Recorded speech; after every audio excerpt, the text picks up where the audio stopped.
everybody, and welcome to Core. This is Core, where we talk about video games, and we do it on the weekly. My name is Scott Johnson, and I am here with Beau Schwartz and John Jagger. Hello. Hello, everybody.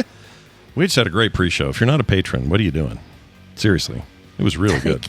I can't stop chuckling about if you meet an alien once, you met an alien. If you meet aliens all day, you're the alien. I'm going to be laughing about that all day. It's pretty good. It's pretty good. Star Wars should say that, you know. If you want some context, go become a patron. It's cheap.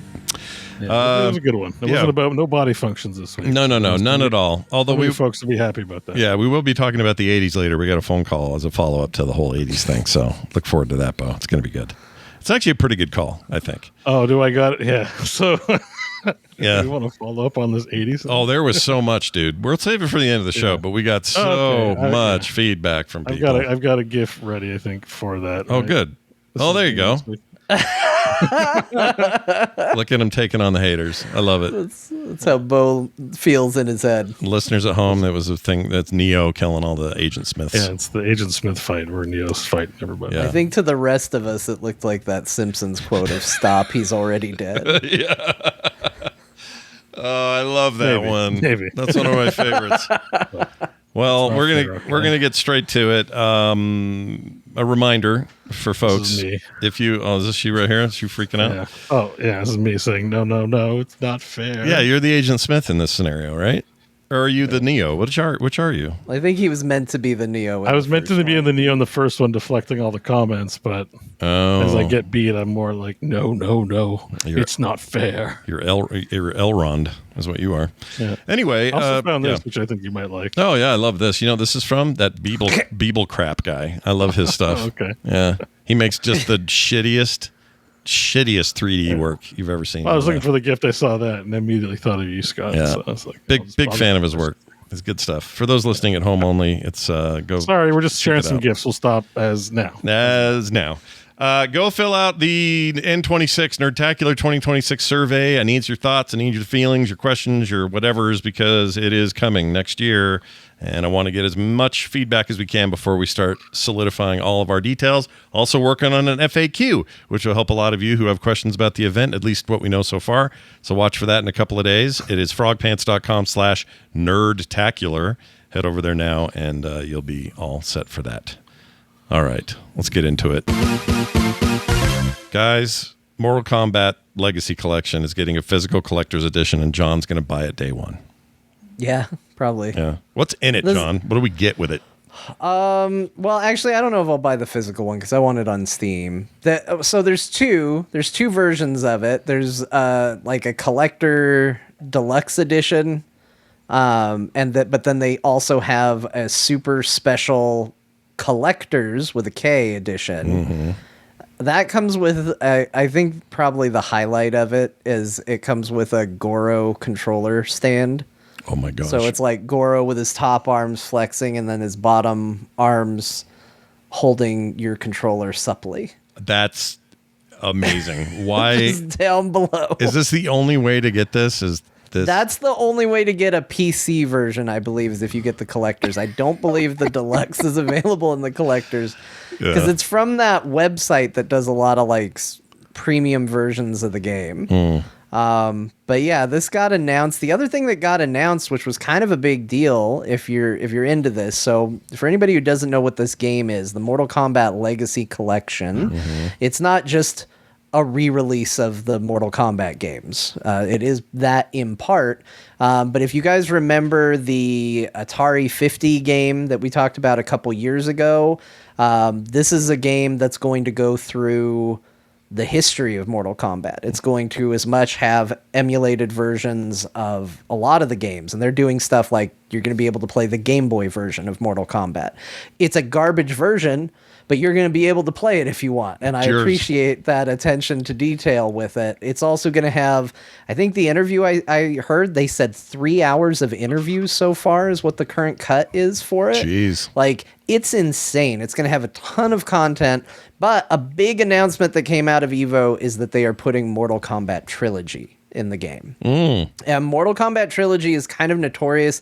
It's a very cool version of the game because it's got everybody in it. And it also is a version that there were no ideal versions of the game. You know, everybody kind of talked about like, oh, I'm playing this on Genesis, I'm playing this on SNES, and everybody had their favorite preferred version. Mortal Kombat Trilogy had a ton of issues when it came out. And so they were talking about it, and they said they're doing the PlayStation version, but they're fixing a lot of the issues that the PlayStation version had. Because it was on disc, it had to load everything. So if you played as Shang Tsung, who can transform into other characters, if you did a transformation as Shang Tsung, the game loaded in the middle of a fighting game. You would get a loading stutter of a couple seconds long just to do your special moves. Really obnoxious stuff like that. They're getting rid of all that stuff because they don't need it anymore. I forgot about that. I actually returned that shit. I had a 30 back at the time. Software Etc. had a 30-day return policy, which is crazy to think of now. But you could take a game back for a full 30 days. And I took that thing back about day 4 because I was like, what are we doing? You can't have a game pause to load in a character, quote unquote, model or sprite.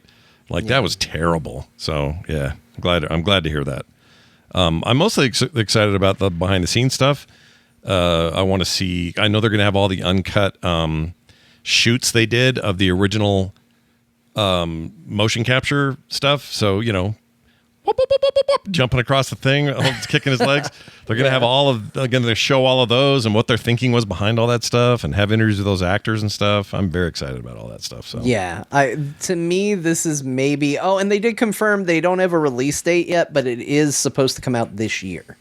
So it's narrowing down. It's not announced yet, but we're running out of months. So it's on its way. And I'm really excited for this game. This is maybe one of the things I'm most excited for this year because I loved that Atari 50 collection, but I have zero nostalgia for Atari. I still loved it, but it's not something I'm nostalgic for. Right. This is the opposite. I've loved Mortal Kombat since the first arcade machine, and even though I am the worst fighting game player in the world, I love fighting games. Yeah. And so this is a case of they're games I want. It's a story I want to hear. It's interviews with people I want to hear from. You know, they've got a ton of people working on this project internally, and I can't wait for it. What do you think, Beau? Are you into the MK enough to want this collection and go nuts on it? No, I don't think so. Yeah, not into it. I don't. You know, it's cool to have a product like this, but you know. Yeah, I mean, I think you're going to find a lot of people either, like in John's side of things, are just completely enamored with Mortal Kombat at the time, and this is just like a godsend. For me, I'm a little mixed because I don't think the older games play all that well. I think 2's still pretty great, but I don't think they're that great to play. But all this extra shit, that's the way I feel about Atari and why I like that Atari package so much. I don't really care about the games. The games are fine for what they were when they were, but even though I have a love for retro, I don't have that much love for the like 2600 days or 5200 days. I didn't like any of that stuff. Not really.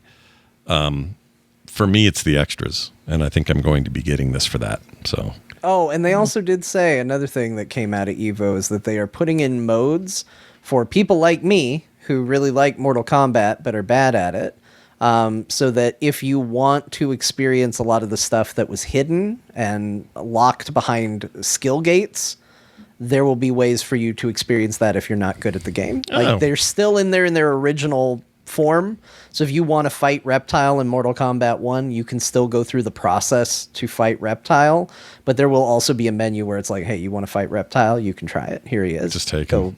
Check it out. Yeah. So that's good stuff for me. Although I will say, as bad as I am at fighting games, I did legitimately fight Reptile. And I think I legitimately fought Smoke as well. Look at you. So back in the day, I guess I could do it. I can't do it anymore. Well, I don't know what changed. It's your completionist attitude, and when you're younger, you've got a gumption. You put those two things together. And nothing but time. Yeah, and then comes a reskin of yet another reskin of Scorpion shows up, and you get to fight him, and it's fantastic. Yeah, nothing wrong with that. All right, I know you guys have probably seen a bunch of stuff about this, but I really just wanted to dip my thermometer in your bums and see what what your temperature is on this. I knew we were doing some different things this episode, but I didn't know this is where. Well, it's, sometimes we got to get intimate. But so there's been a lot of talk about Battlefield 6, which has been announced, and they're currently in an open beta, or not open, but some sort of coded private beta thing right now. It is, stuff we don't normally talk about on here. We're not Call of Duty people really on this show. But there was a time in my life where, especially 1942, Battlefield 42 was just all I cared about. Loved Battlefield 1942. Such an incredible game, and the series has a long history, and it's a bit of a mixed history. The last one did not do so well, in part because a lot of fans felt like they pulled way back from things that made it quintessentially a Battlefield game, like destructible environments and gigantic arenas and just utter chaos. And 6 seems to be a pretty wildly desire on their part to return to that kind of gameplay. The destruction alone has me interested. I'm actually kind of excited for the first time in a long time for a game like this. And I was curious if you guys had any kind of vibe about either what you've seen about the thing or do you care about the series at all. I mean, yeah, it's rah, modern combat, blah, blah. But, man, look at the shit blowing up. It does look like, I got this new PC, and I haven't exactly taxed it yet with much. It does look like it could be a cool showpiece, for my console. Mm-hmm. I used to really like the Battlefield games. I mean, I used to like Call of Duty a lot, too. But those days were a long time ago, and very little has changed to bring me back. I look at this and I think this looks cool to see for sure, but I don't know if I want to spend full price to play it. You know what I mean? Mm-hmm. Like, I see it and I'm like, this looks cool, but then I tell myself, am I going to play enough of it to justify it? Because short of 1942, I don't know that I've ever gotten into a Battlefield game where I played it regularly. I got in a couple times and was like, neat. But never in a point where I was like, yeah, I'm really glad I spent money on that. 1942, I convinced Ben to buy it for me because I was broke. I was like, Ben, buy me Battlefield 1942 and I will pay you back on payday. And I did. Yeah. And he did. But that's how much I wanted that game. I was just begging him. I was like, please, just buy me this game. I didn't realize he was such a loan shark, man. I'm going to contact him. Yeah, he was. He was. Yeah. If you hit up Ben if you need anything. You need a little something. Ben's got your back. Beau, do you care about this anymore, these kinds of games? I mean, sometimes... I'll play one if they're cool or if there's like some good multiplayer action happening, Definitely got that. With friends and stuff. Like if everyone's like, man, let's go play this sweet game, I'd probably be in. I have zero interest in the Battle Royale mode, but I think that just the big open world, like where Beau hops into a jet and I get to be in the back goose style and we get to go out and lay some carpet bombs down and just for sure to like fun to be boy, glad you said the bombs word in that sentence. Yeah, that could have gone south real quick.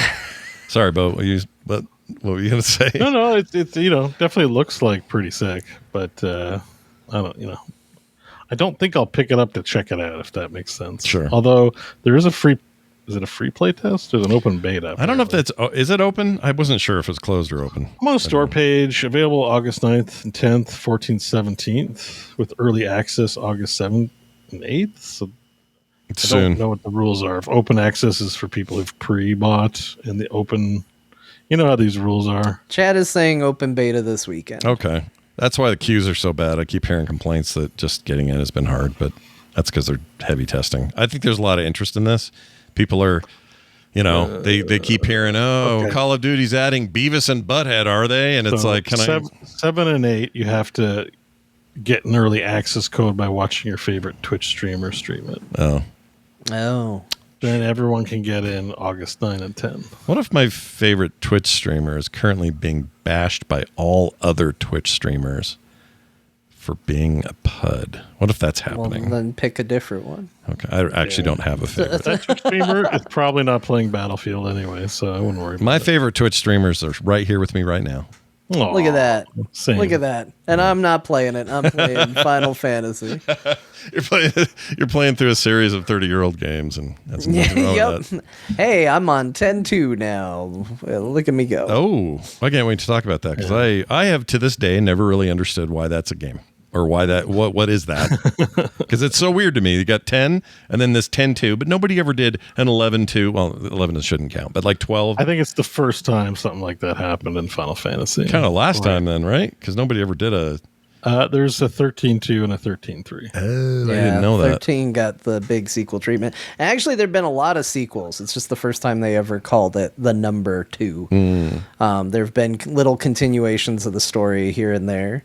But it's funny, the Wraith enchant says because money, and not actually wrong. While there's still narrative merit to it, one of the main reasons 10-2 exists is because, remember that Final Fantasy movie they made? Yeah. It did really bad, and Square sunk a ton of money into it, and a bunch of people lost their job as a result. And the person who came in and didn't want to lose their job said, if we make sequels to these games, because Final Fantasy always reinvents itself, so every time they make a new one, they're kind of starting from scratch.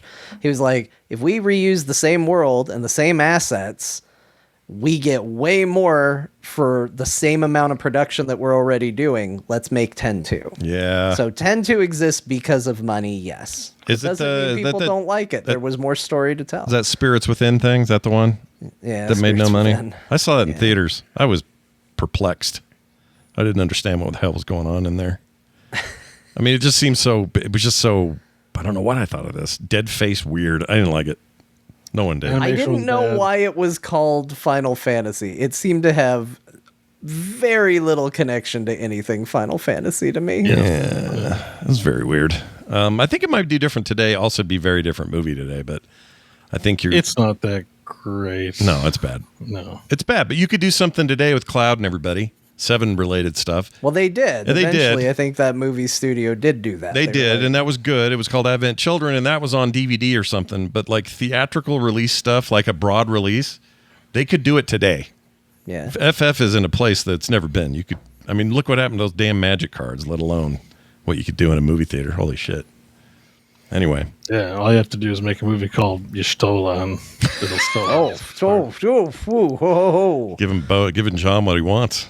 I'll be there. Yeah. Opening night. Advent Children's great. I like that one. I remember talking a bunch about that on Extra Life Radio back in 2005. Yeah, it's a good one, but it was definitely not mainstream. If we hadn't, no. The mainstreamification of like anime was still not. Weren't quite there yet. Weren't quite there yet. Yeah. We were getting there, but you know, streaming was just around the corner. About a year and a half later, after Advent Children, things were about to get real weird. So. Here we are now. John, Good Old Games fights against censorship by giving away a bunch of nudie games.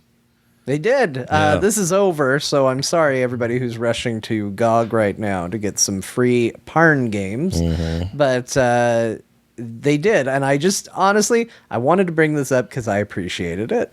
Because I think it was a couple weeks ago, maybe a month ago, we said, are there adult games on Good Old Games? Yeah, they gave some away for free because they didn't like what the payment processors were doing, so they just gave people some. And I thought that was a very funny way to protest what was going on. So I hope you got your free porn games. I went and picked Sadly, up... I didn't. Oh, you didn't? I saw this. I was 100% going to do it. This is not me getting on a soapbox, acting too proud to do it. I was 100% going to do it. The only thing that prevented me from doing it is I didn't want to do it while the family was here because I didn't want a surprise visitor while I was picking, and I wasn't going to arbitrarily pick. No. Beau actually wrote a review of which one you should pick in our Discord. He gave a recommendation, but I wanted to look through and make sure I picked the right one, and I didn't want company while that was going on, so I waited, and then I forgot about it. Can't blame you for that at all. You didn't want to get caught playing Fetish Locator week 1? What about helping the hotties? Not that. You didn't want to get caught. Who's going to help the hotties if not us, Scott? Yeah, if not us, then who? And if not now, then when? Honey Pop, A Leap of Faith, A Leap of Love. Wasn't and of course, Honey Pop your recommendation, Beau? Honey Pop is a goated Bejeweled game. Like it's actually just... It's actually good? Good. Really? Yeah. I mean, it's basic, but it's good. I went and got Postal 2. I already own it somewhere else, but I thought, why not? It's just your level for cringe of this stuff. Like when you're doing the matching, it's like you're on a date, and the girl will be like, "Oh," and if you do bad, like, but it's like, it's like they have all the characters are like, if you like RPGs, they'll talk to you and stuff. They're not just pictures, titillating pictures, and then sex scene after, whatever. It's like a whole girlfriend sort of experience thing while you play Bejeweled. Yeah. And get them the items they like. Yeah. So I got Postal 2 because I know Postal 2. All reviews overwhelmingly positive on Honey Pop. Yeah, of course. Postal 2 is the only game. Postal 2 is the only game on here that isn't just a big sex game. Everything else is all like porny. So. Is Agony a sex game? I don't know that game, so I don't know. I'm not sure. Agony might be. Oh, it's a sex game. Okay. It's a sex game. Shoot. It's just also full blood and gore. It's gore and sex game combined. Nah, gory sex. That's not going to do it for me. Mm-mm. Yes, show this to your puritanical relative and watch them have a narcoleptic fit. I will, as the person who really could care not at all for any of this, I think it's great they did this. I think it's great. Yeah, I like GOG, and I like I like the attitude behind it, and I think it's great. But if you're like me, Postal 2 is just about as much as you needed. I'm good. Those games, some of them aren't like Honey Pop. I don't think is very expensive, anyways. If you miss the free thing, I still want to get your Honey Pop on. Yeah, it's $12. So is it known for people like that game? That's like a known. Do it now before MasterCard takes it away and says they didn't do it. Oh, it's making me laugh. Never mind. I like I'm looking at like their reviews. You got one from Kotaku and Destructoid. And then there's one from Christ-Centered Gamer. Oh. As a Christian, I cannot recommend this game to fellow believers. I'm like, well, Is that really one of the curators on there? I think that's a joke. No, it's like, the developer can post their own reviews. Yeah. Right? So they post snippets. Go to the Honey Pop. I can't get in there. It's making me log in, and I don't know why I'm not logged in. For you. This is fine. Yeah, screen me. It's just text. It's no big deal. Yeah, Honey Pop. Are they all? There's that review section. Are you just matching fruit or shapes, or what are you matching? It's just shapes of the Z. That is funny. They did decide to do that. I love that. I'll send you a screenshot of the gameplay. And again, nothing NSFW. It's just, here we go. Kotaku, Destructoid, Tri-Centered. Maybe that's a real thing. Hold on. Maybe it's a site. I mean, it might have been. It might have been a real review. Centered I Gamer. assumed it was a joke, but... Oh, nope. This is a website called ChristCenteredGamer.com. It is Christian-based video game reviews. Oh. From a Christian perspective. Their Honey Pop review. It says, best Roblox shooting games you should try. GTA warnings about what may or may not be in GTA 6. Let's see. Oh, yeah, Honey Pop. Here's their review. Yeah, they seem to... They have Commodore 64 game reviews. Yep, I found the quote even. Here's the link, dude, and just search for the quote from the game is in... Oh, this is Honey Pop? It just looks... Yeah, you're right. It looks like Bejeweled. It's just Bejeweled, but you go on dates, and that's what starts the thing. You get them gifts, raise their affection level. Her dress Once it raises enough. I'm no fashion expert, but her dress is effed up. What's going on down here? What is this? Well, you're an artist, so you might have an opinion on perspective on there. It kind of doesn't look... I don't know about the dress, Scott, but I do know this review from Archie Ops, which reviewed the game and said, feel a lot better. What about Pepsi Phil, who says women hot? Oh, Pepsi Phil. You never want to skip he one of his reviews. received the product for free for some reason. Oh, he did? Well, he marked that he did. These Christ-centered gamer guys, I wonder if they go and they have to get the porno game so that they can have an opinion. Yeah, they have to. Yeah. This guy played it I don't want to walk into the temptation of sin, but I do it for the good of all the other Christians. Yeah, like VR stuff. I wonder what's in here. Let me just take a look. I do not goon because I choose to. I goon because I must. I goon for the Lord. And look at the detail highlights. Fun match 3 puzzle game with unique characters and funny yet salty dialogue. Weak points: can't play this game anywhere near the kids. That's a weak point. What? Like, you're like, how can I play this near my children? I mean, unless you love playing. The point of the game. Yeah, if you love playing games around your kids, I suppose, but still. But okay, moral warnings: unlockable alien and goddesses. Sweet. Now, the alien I get, goddesses. Sure. Whoa, there's goddesses in this game, not just humans. Well, let me introduce you. Yeah, go ahead. Even though we played the censored version, there are pictures of exposed breasts and girls touching themselves. Yeah. Crude language. Yeah. Can play as a female seeking female relationships. Oh my God, the horror. Let me tell you about Turmoil. No. Let me tell you about the book Turmoil in the Toy Box 2. The dangers and evils that are in your disgusting toy box. Why is there an erect nipple booby in the upper right portion of that? That is actually another version of Batman. Oh. But he's also here in more Michael Keaton style. He's also goofy as shit. I thought it was a boob. No, it's definitely not a boob. But there is the guy that looks like Halo. I don't know what he's from because Halo wasn't out in 1996. Whatever this is. 97. So yeah. Is it Doom? Is it supposed to be the Doom guy? It might be the Doom guy, but it doesn't look like him at all. Like a legally safe Doom guy? Probably. It almost looks like crappy AI art slop you would see today. But this was actually it really does. Somebody made it. So look, there's a zapper for the NES on there. Check that out. That's in your toy box full of turmoil. I love this. I love Satanic Panic stuff. It's one of my favorite things in the world. So fun to read because it's so stupid, dude. I feel bad for parents or kids who had parents that did that. All right, moving on. Hey, John. Oh, no, we talked about that. Let's talk about Kirby. Yeah. Finally, me and my fellow Kirby fans will understand what is actually included in the Forgotten Land and Star-Crossed Worlds DLC release that is coming to Switch 2. This has been talked about forever. It's been in their store forever. Sorry, my ear itches. Oh, my gosh, that was bad. Now it's off. Now it's gone. I don't have the itch anymore. It is the full version of what I already had, the Forgotten Land. This game was already out on Switch. The Switch 2 version is all like upticked visuals, better performance enhancements, all that kind of stuff. Things you'd expect. Is the Forgotten Land the one where he eats cars? Yes, you eat a car. Now you're a car. You know, so you don't. I only know it as Kirby. So if you don't call it Kirby, I don't know which one you're. Definitely Kirby. That you are correct. Okay. Also describes my lunch today. It was very Kirby.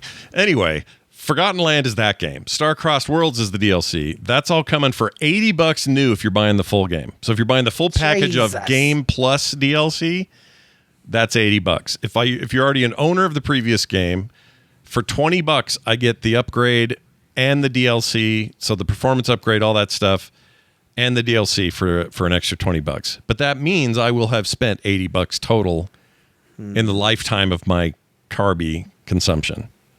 Yeah, I don't know. How do you feel about that? How do you like that? I don't feel good. I don't think it's worth $80. I'll tell you that. What if it's amazing? Personally, what if that DLC? It doesn't matter. I love Donkey Kong Bonanza. It's one of my favorite games of the year. It's going to be on my top 10 game of the year, almost guaranteed. I don't think that game's worth $70. Let alone $80. Really? I might say it's worth $70. Don't put a lot of value on Nintendo style games. I like them plenty, but like, I feel like Donkey Kong Bonanza is about a $60 game. I feel like I'd pay about $50 for Kirby. You want to put DLC out later for $20? See, here's the weird thing about it, though. You say $20 for the DLC, which I don't know what all that is, how much DLC that is. Mm-hmm. And for the upgrade and all of that, I'm like, that doesn't seem that bad. But that also implies that the game hasn't increased or hasn't decreased in value since it came out. And I think that's where my issue is. So I have a lot of hot takes about how much I think Nintendo games are worth. But I think the base of that hot take is that I don't think games maintain their value in perpetuity. I agree. I think there is a depreciation, and the fact that Nintendo never does is where I start to butt heads with them. The idea that they think the Legend of Zelda that came out 7 years ago is still worth $80 if you buy it on a new console now because they enhanced it, is ridiculous. That's insane. So that I think that's where the crux of my issue is. And I had somebody recommending those games again to me, like, John, you got to play Tears of the Kingdom. Well, I want to play Breath of the Wild first, and it's a full price game now. $80 for me to still go back. It's like freaking Destiny. You're gonna always spend full price no matter when you want to buy it. I'm not gonna do it. And eventually they do sometimes do sales. It's rare for Nintendo, but they do it. And what happens is you hear there's a big sale on Nintendo. And this is what happens to me, not everybody. I go there and I look at it and I go, oh, finally a Nintendo sale. And usually the price they put it at is what I think the price should be. But now, because I went there expecting a sale, and now it's just the price that I think the game is valued at, I go, that's too much for that game. I was coming here expecting sales prices, and I never buy them as a result. So I don't know. $80 for Kirby is too much. $20 for an upgrade to people who already owned it, really love it. I can kind of see that. And DLC is a pretty good deal. But it's not that bad. Yeah, but as a new player coming in with your Switch 2 and being told that a 4.5-year-old game is still $80, I kind of agree with you, John, on this one. I know we've had this price discussion a bunch over the last couple of months, but I think that Nintendo smells their own farts. That's what I think happens. 100%. Yeah. And look, if people want to pay it and you think it's worth it, more power to you. I'm not saying everybody has to agree with me. That's what happens to me when I look at Nintendo priced games. I go, it's not worth that to me. Yeah. And I very rarely do I look at it and go, that's awesome. The only reason Donkey Kong Bonanza was a surprise is I'm shocked they didn't charge $80 for it. Yeah, that's a good point. Bonanza, I'm still surprised by that, but it also played with my head because it made me go, oh, Nintendo doesn't even think this is as good as their premium games. What's going on here? And then it turned out to be really, really good. And then I went, well, why is this not worth $80? You guys, did you have a second thought because the world rejected your $80, pretending that that's the new standard and everyone's just going to, like, I still not sure why they did that. I don't get it. Because it's not any different. Like you buying Kirby with all this, and as far as I know, you can't buy Kirby without the DLC. That is just the package now. So that's the game. It has all the stuff in it, but you're paying $80 for it. Is it maybe they just didn't predict Donkey Kong sells as much as a Mario title? Maybe they underestimated it. I think they did. I mean, I'm not saying I'm glad they did, and I didn't have to pay $80. I'm glad it's $62 at Costco. Like all of those things are good. So we know it's reviewed well and stuff. That doesn't mean it's like meeting their sales expectations, I suppose. I think it has. I think it's done really well from what I've seen. I mean, right now the Switch is sitting at what, 5 million units sold? Switch 2, sorry, of devices, and this is a Switch 2 only device, so you're going to be under that. My assumption is Mario Kart. Well, I guess it's included, so it doesn't count. But there's two versions, but most people sell. Yeah, most people got the thing. That's true. Well, this isn't much. Just thinking about all the different audience types, right? Not the I'm sure a lot of people would still buy DK. I just assume he's less recognizable. So, grandma's going to buy the Mario game, but maybe not the DK game. I don't know. DK came first, man. Who knows? Maybe this is an 80s versus 90s thing, Beau. Maybe that's what this is. Oh, shit. No. Look out. Let's open that bag of chips again. No, let's not. We're going to open it later, right? That's what's happening. Yes, right? It's on the shelf. Yeah. It's fresh. We haven't opened it yet, but we will. Don't worry. There are people right now so excited that this bag is going to get reopened again. I know. Because as much as people had opinions about what was said, the overall opinion I took away was that people enjoyed it. Yeah, it was a good time. The stream, I streamed after, and it was nothing but conversations bringing up the topic. I can see that. Before you know it, Asmongold is going to do reaction videos of you talking about the 80s. Yeah. This guy thinks the 80s, thinks bad things about the 80s or whatever. I don't know. Yeah. Well, there you have it. I can't believe this guy's allowed to stream. Get him off Twitch. That is the thing you hear a lot over there. All right. Let us now move on so forget about my Kirby needs. I may or may not do this. $20 isn't that big a deal, but if I'm being honest about the principle of it all, it's kind of lame.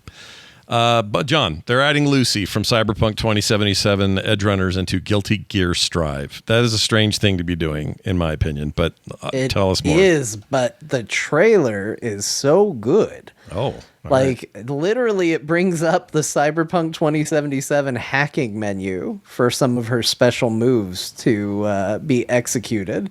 They have definitely done their work. It looks cool as hell. Again, Evo was this past weekend, so we've got lots of fighting game stuff to talk about in general. And in terms of guest characters, I feel like this was a really strong decision here. She's got a really cool looking style, and like I said, they are not shy about tying it into Cyberpunk 2077. She is a cyber deck and everything. Mm-hmm. Yeah, they go all in on it. So there's definitely a lot of love for it. This made me really want to get the game, especially because it's on sale right now. I used to love Guilty Gear back in the day, but I'm talking 90s like pixel stuff. But I used to think it was a very cool alternative to Street Fighter. You know that thing I do where everybody's playing a game and I'll be going, why don't I play the alternate one that no one's talking about? That's what Guilty Gear was for me. There's the hacking menu. Look at her. Look at her. Pick her look hacks. at that. What? She picked her hacks. Hold on a second. And they're being queued on top of the head of the other guy. Yep. Oh my gosh, dude. It's awesome. Well, now you're making me want it. Yeah. It's on sale last I saw. How is Guilty Gear? The newest Guilty Gears are well received, I assume? I haven't been following this at all. I've never played it, but I've watched like trailers and stuff before. It's like definitely like really well animated and sick looking. It's beautiful. You know. Oh. All right. Maybe.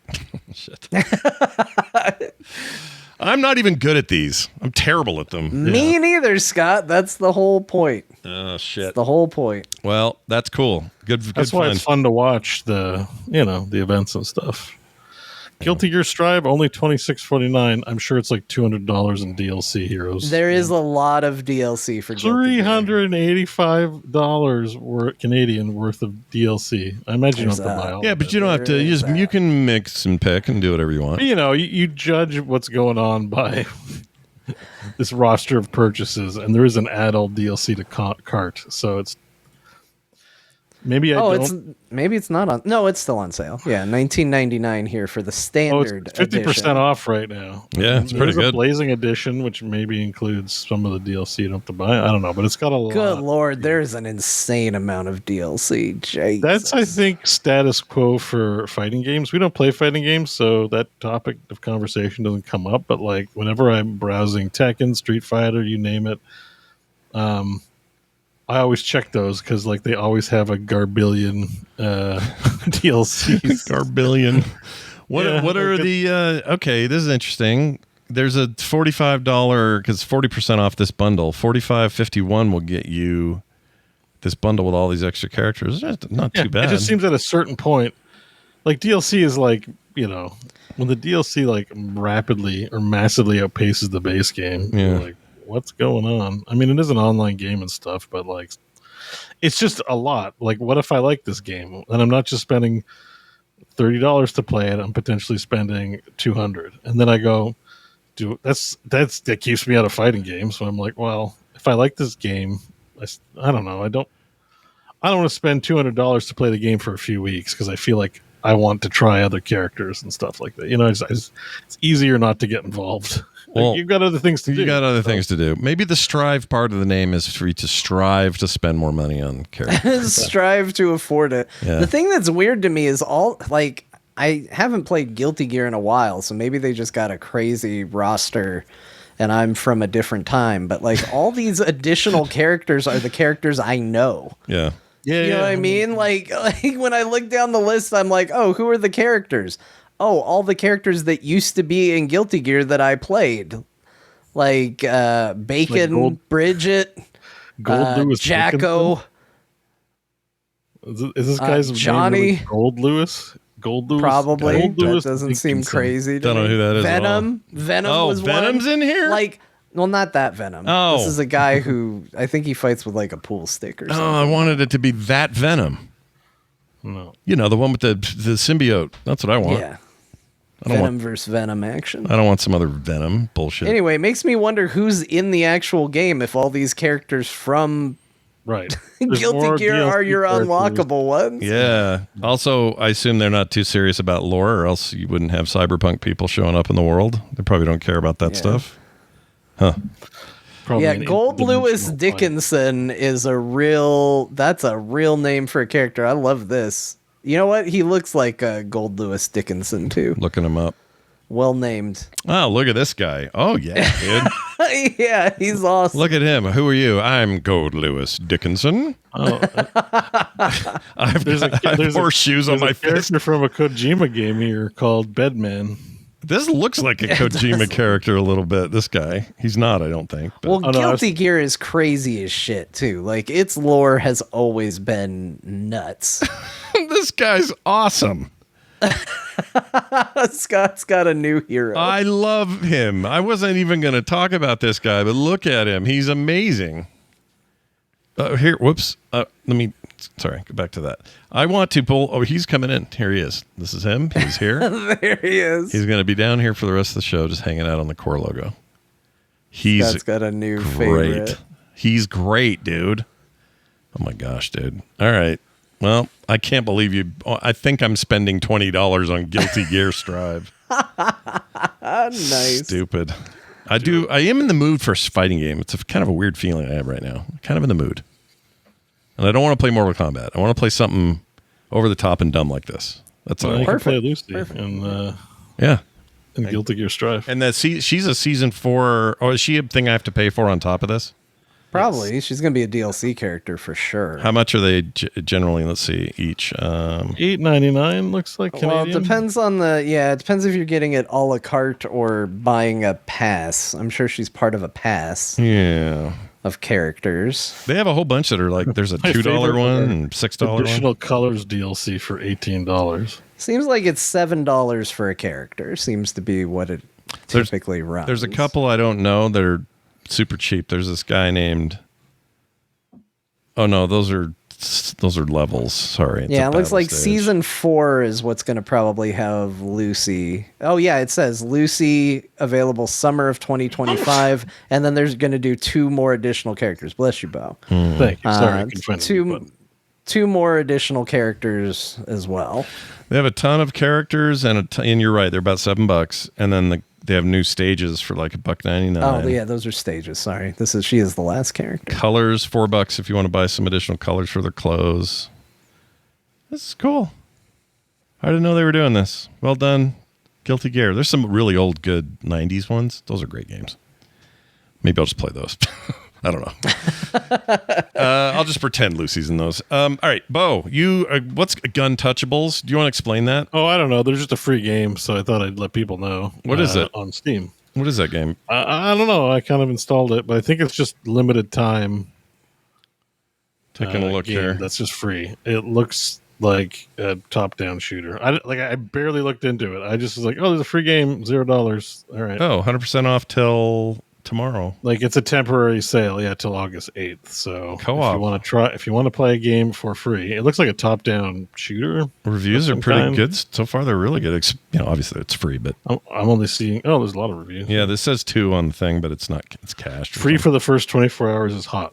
Okay, I'm getting it. Yeah, it's free. I'm getting that shit. I'm getting it right now. Free game. That way you don't got to play Guilty Gear. You can just play Guntouchables. Yeah, I'm going to play Guntouchable. Look at all the blood and stuff. That's awesome. I love blood. I think it's like Untouchables, but you're a hot dog. All right. You had me at you're a hot dog. Like everybody looks like they're made of a cylinder with little legs, and they bounce around like if a hot dog had legs. That's the best way I can describe the way the characters look. Well, I now own Guntouchables. Thank you for that. Yeah, sweet. Me too. Nice. I hope everyone else out there gets it. You should download it, maybe. Chat room, get out there and get it. I guess I should, in case maybe we ever all like of a sudden do a multiplayer thing, and we're like, well, we all have Guntouchables, and I'm like, I didn't get it. Won't hurt. Maybe you'll like this as much as you like Expedition 33. I don't know. The possibility seems low, but I'm here for it if it happens. You never know.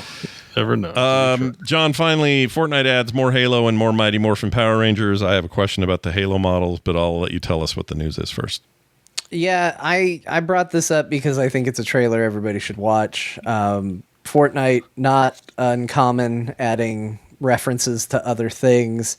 They did a trailer for their new season, which started as their typical trailer fare for Fortnite, and then turns into a live-action homage to Mighty Morphin Power Rangers.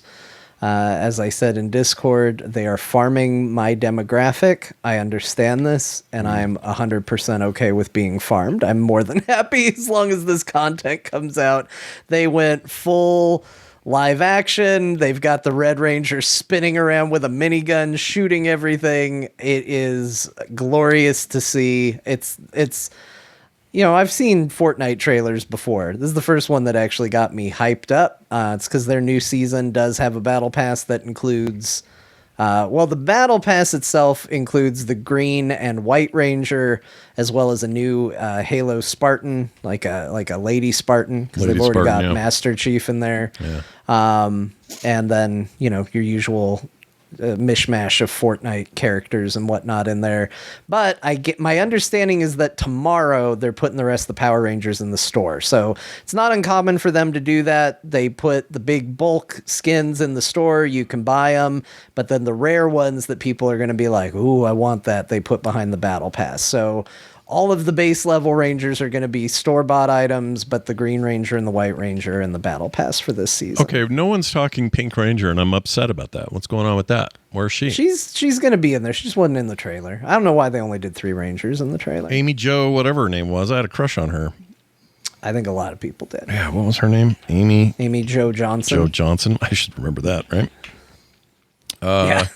What's the last name again? There she is. She's awesome. She is, by the way, so if you're like, Scott, that's gross. You're like a girl who's in a Power Ranger. Dude, she's my age.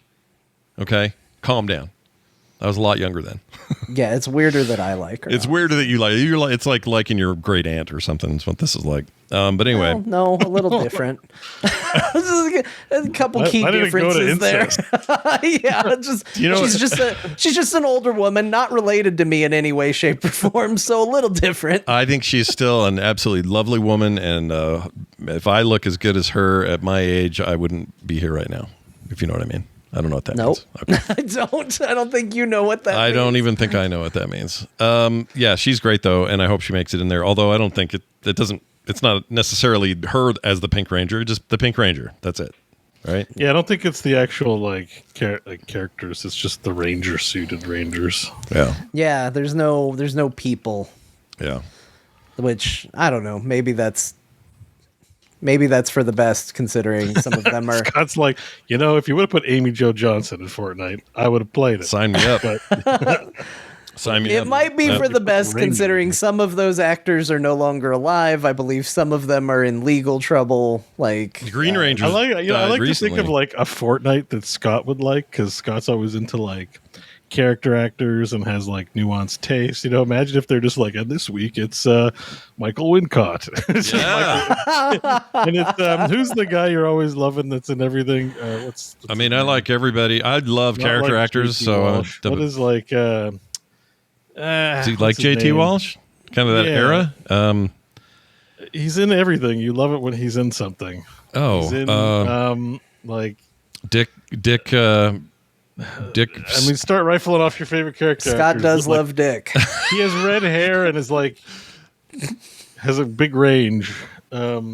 Which guy? I know you're ringing a bell here. Like John Health. I don't know what you're talking about. I got distracted by Scott saying Dick over and over again. The character actor. I said it again.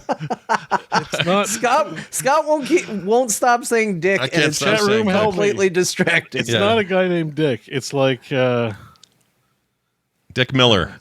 No, he's like that's what I was thinking of. By everything. The way. Like he's probably in something TV show you watched recently, and it was like, oh my god, this guy's in it. It's amazing. Are you just trying to think of an actor that if they just put a skin of that actor, he would watch it? It's just like all these like weird 50-year-old actors. He's like, okay, hold on. I have one, but I don't know his name. I got to look it up. Let me find him here.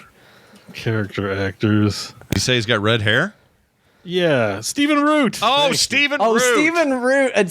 Stephen Root skin would get him. Fortnite for Scott would be like, dude. Oh my god, guys, they're putting Stephen Root in Fortnite. I found one. I found one. If Fortnite was like this season, we have a special. We're gonna have William Fichtner as a battle pass skin. Yeah. Scott would be like, hell yes. I love William Fichtner. Oh, shit. I love him. I knew it. I would. I love character actors. If they had a whole series of character actors in a season coming in as skins, sign me up. And you could do things like Stephen Root could have his. He could have multiple skins. He could have his Bill Dotrieve skin, Milton skin. Stephen Tobolowsky. Do you know who that is? Yes, he's amazing too. He's the guy that says, "I sure as heck fire remember you" in Groundhog Day. That's who that is. Yeah. He's also a podcaster, and I interviewed him once. He's very nice. Harry Dean Stanton, Aliens connection. He's amazing. He's dead, but he's amazing. Yeah. Well, you can still put him in Fortnite. David Paymer. Yeah. Keith David. Yeah. Like Scott's Fortnite would be full of like an Amy Jo Johnson. Just actors. It'd just be actors. You guys are going to love. Although I will say there is a part of me that does that.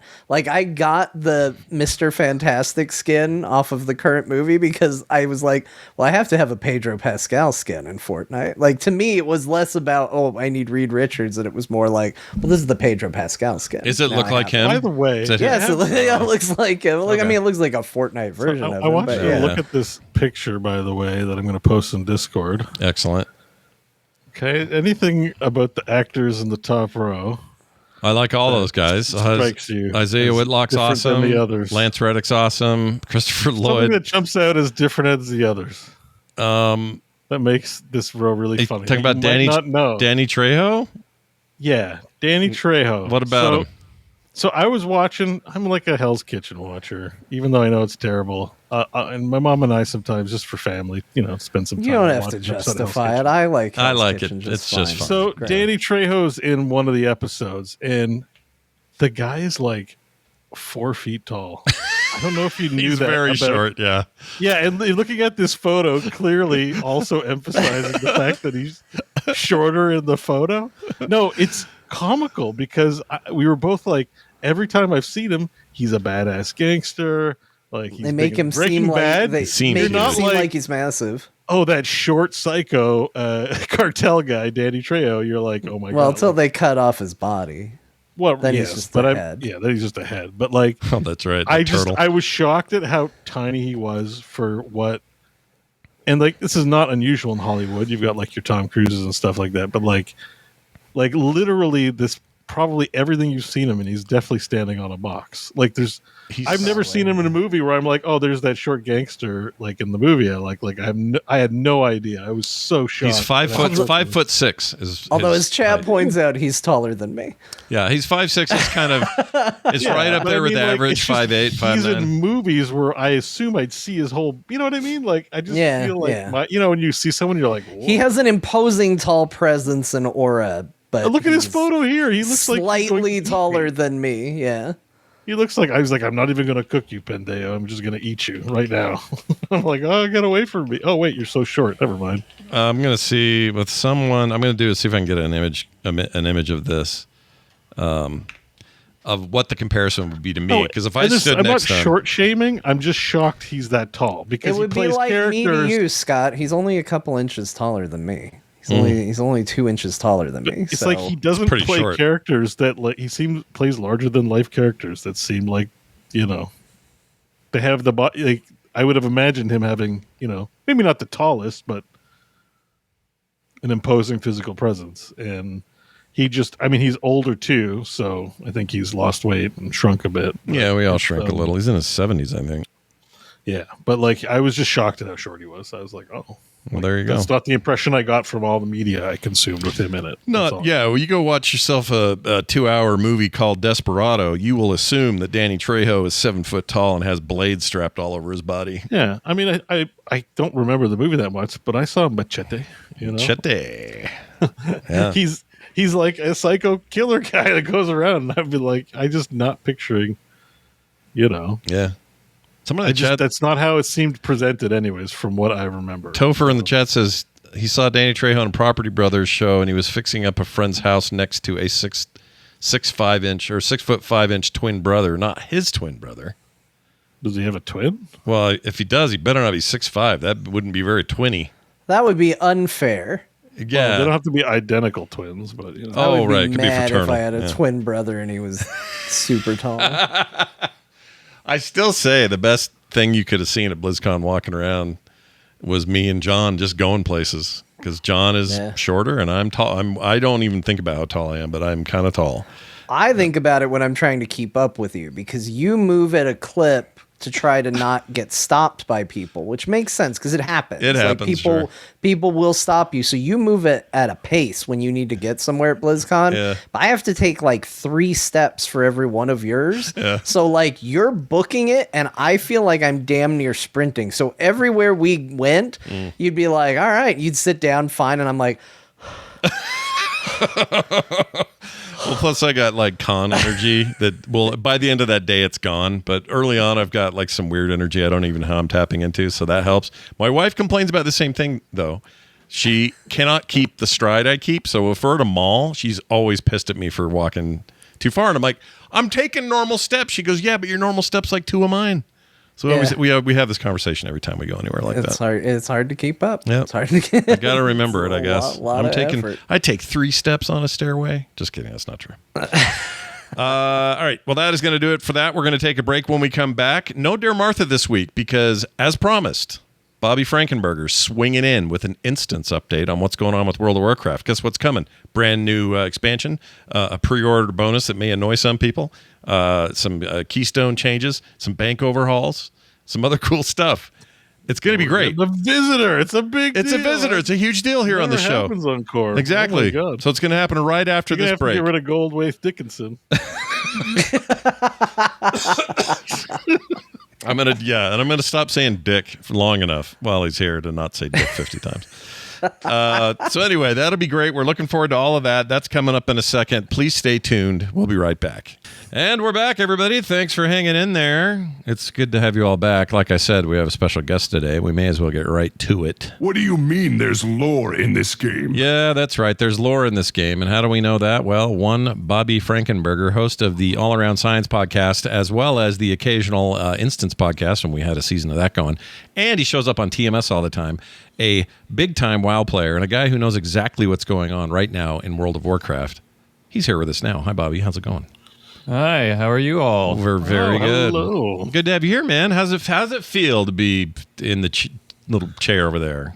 It feels as good. What do you call my chair? Little. Yeah. It feels as good as it does anytime I'm in this chair all the time. Oh, well, good. There's nothing wrong with that. It's good to have you here. Everybody, obviously, we all kind of know each other here, but Bobby's I do have one question before we begin. Do it. Why did I get replaced visually? Oh, you know what? Good question. I could do that pretty easily right Like, there. I'm not to take it personally or anything. I just am curious. My first question about this new segment, why in this 4-square setup that you have, did you decide the logical solution for the 4th guest would be to just put him right over my place? Well, we figured since we got rid of your segment, Dear Martha, for today, we may as well also get rid of the person who does Dear Martha. So take a break, John. Yeah, I understand. Take a break. That's all we're saying. No, that's not true at all. We like everybody here, but we're really glad to have you here, man. We haven't done this before, so this is going to be interesting. We're basically replacing what we do with the instance with this. Because it turns out, after 20 years of trying to create content around the instance, it turns out it's actually a lot easier or more sensible in the year 2025 to do it in chunks like this. In 2008, it was easy because there was content gushing out of every hole that was World of Warcraft related back then. Yeah. It's not so much true now. So we're going to try this for a while. What I like to say, I think it's more that there's still content gushing out of every hole. Yeah. As you say in podcasting, that's the common parlance. Yeah. But everyone it's says just that there are so many more people out there doing the same thing that it's sometimes when you're coming back into it, you gotta find where you fit now, and that's not a bad thing. There's a lot of really great content creators, and after talking, you and I, for a good bit for this and giving it the old college try, doing it the old way, we decided, you know what would be even better is to do it this way. Let's do it a new way. And not only that, people who like it the old way are still going to get this. They're hearing it now, in fact. They're going to get this little chunk excised out of core, the body of core, and then put on some sort of life support system and running all individually by itself. You're clipping out this point and John from yes. the segment? Yes. This entire thing is being clipped and put into, or at least this segment will be clipped and put into the instance feed. So people who are already so we're on the instance now. You're on the instance. Congratulations! Yeah, congratulations. Finally, you're here. Yeah. Back when I did a World of Warcraft podcast, my co-host on that show, Ben, when I started being friends with you, Scott, he said, "You're not allowed to do the instance," and I said, Gotcha. "Okay." Is that true? And so now I think this is I backed into it. This isn't a betrayal of Ben. Ben, I don't have to apologize. This isn't. I've been sabotaged. I've been kidnapped. Like a Godfather situation, John. Yeah. Sure. Just when you thought you were out, you're back in. Is that way? Is that it is Godfather, isn't it? Yeah. Okay. Yeah, because if he betrays him, he's not going to get loaned any money. We established that earlier. Yeah, I won't be able to get Battlefield 6. Who's going to buy it for me if not Ben? Yeah, that's a really good point. I hope Ben hears this, by the way, so he knows that his name is being brought up in vain. Well, anyway, Bobby, let's get to it. There are a few things happening with World of Warcraft, including an upcoming expansion and a few things around that. But where do you want to start with this? You want to talk about the patch first? Yeah, I think that's a logical place to start. The patch just dropped on Tuesday, patch 11.2, Ghosts of Koresh. And as the title implies, we're going not back to Koresh, we're going to Koresh for the first time. Koresh being the homeworld of the Ethereals. You remember the Ethereals? Mm-hmm. Love the Ethereals, but they got mummy stuff on them, and they got glowing bullshit underneath the mummy wrappings and the whatnot. Yeah. They were first introduced back in Burning Crusade. Yeah. And we've been wondering what's the deal with them ever since, really. Yeah, all they've been relegated to, a little bit of story here and there, but mostly it's been like, hey, do you guys want to do void storage and like hang out by the portals? That's it. That's all we let them do. Right. Yeah. So we're going back there with to see what's left of their shattered world, and then help them stop the Shadow Guard, which are like extremist people from Koresh. They've been around for the past expansion or two here and there, popping their head in and causing trouble. But they're trying to summon Demencius, the All-Devouring, which is a Void Lord, and we're trying to stop that from happening. Working with Xalatath, the big bad guy in this expansion, we're working with her. Oh gosh, dang it!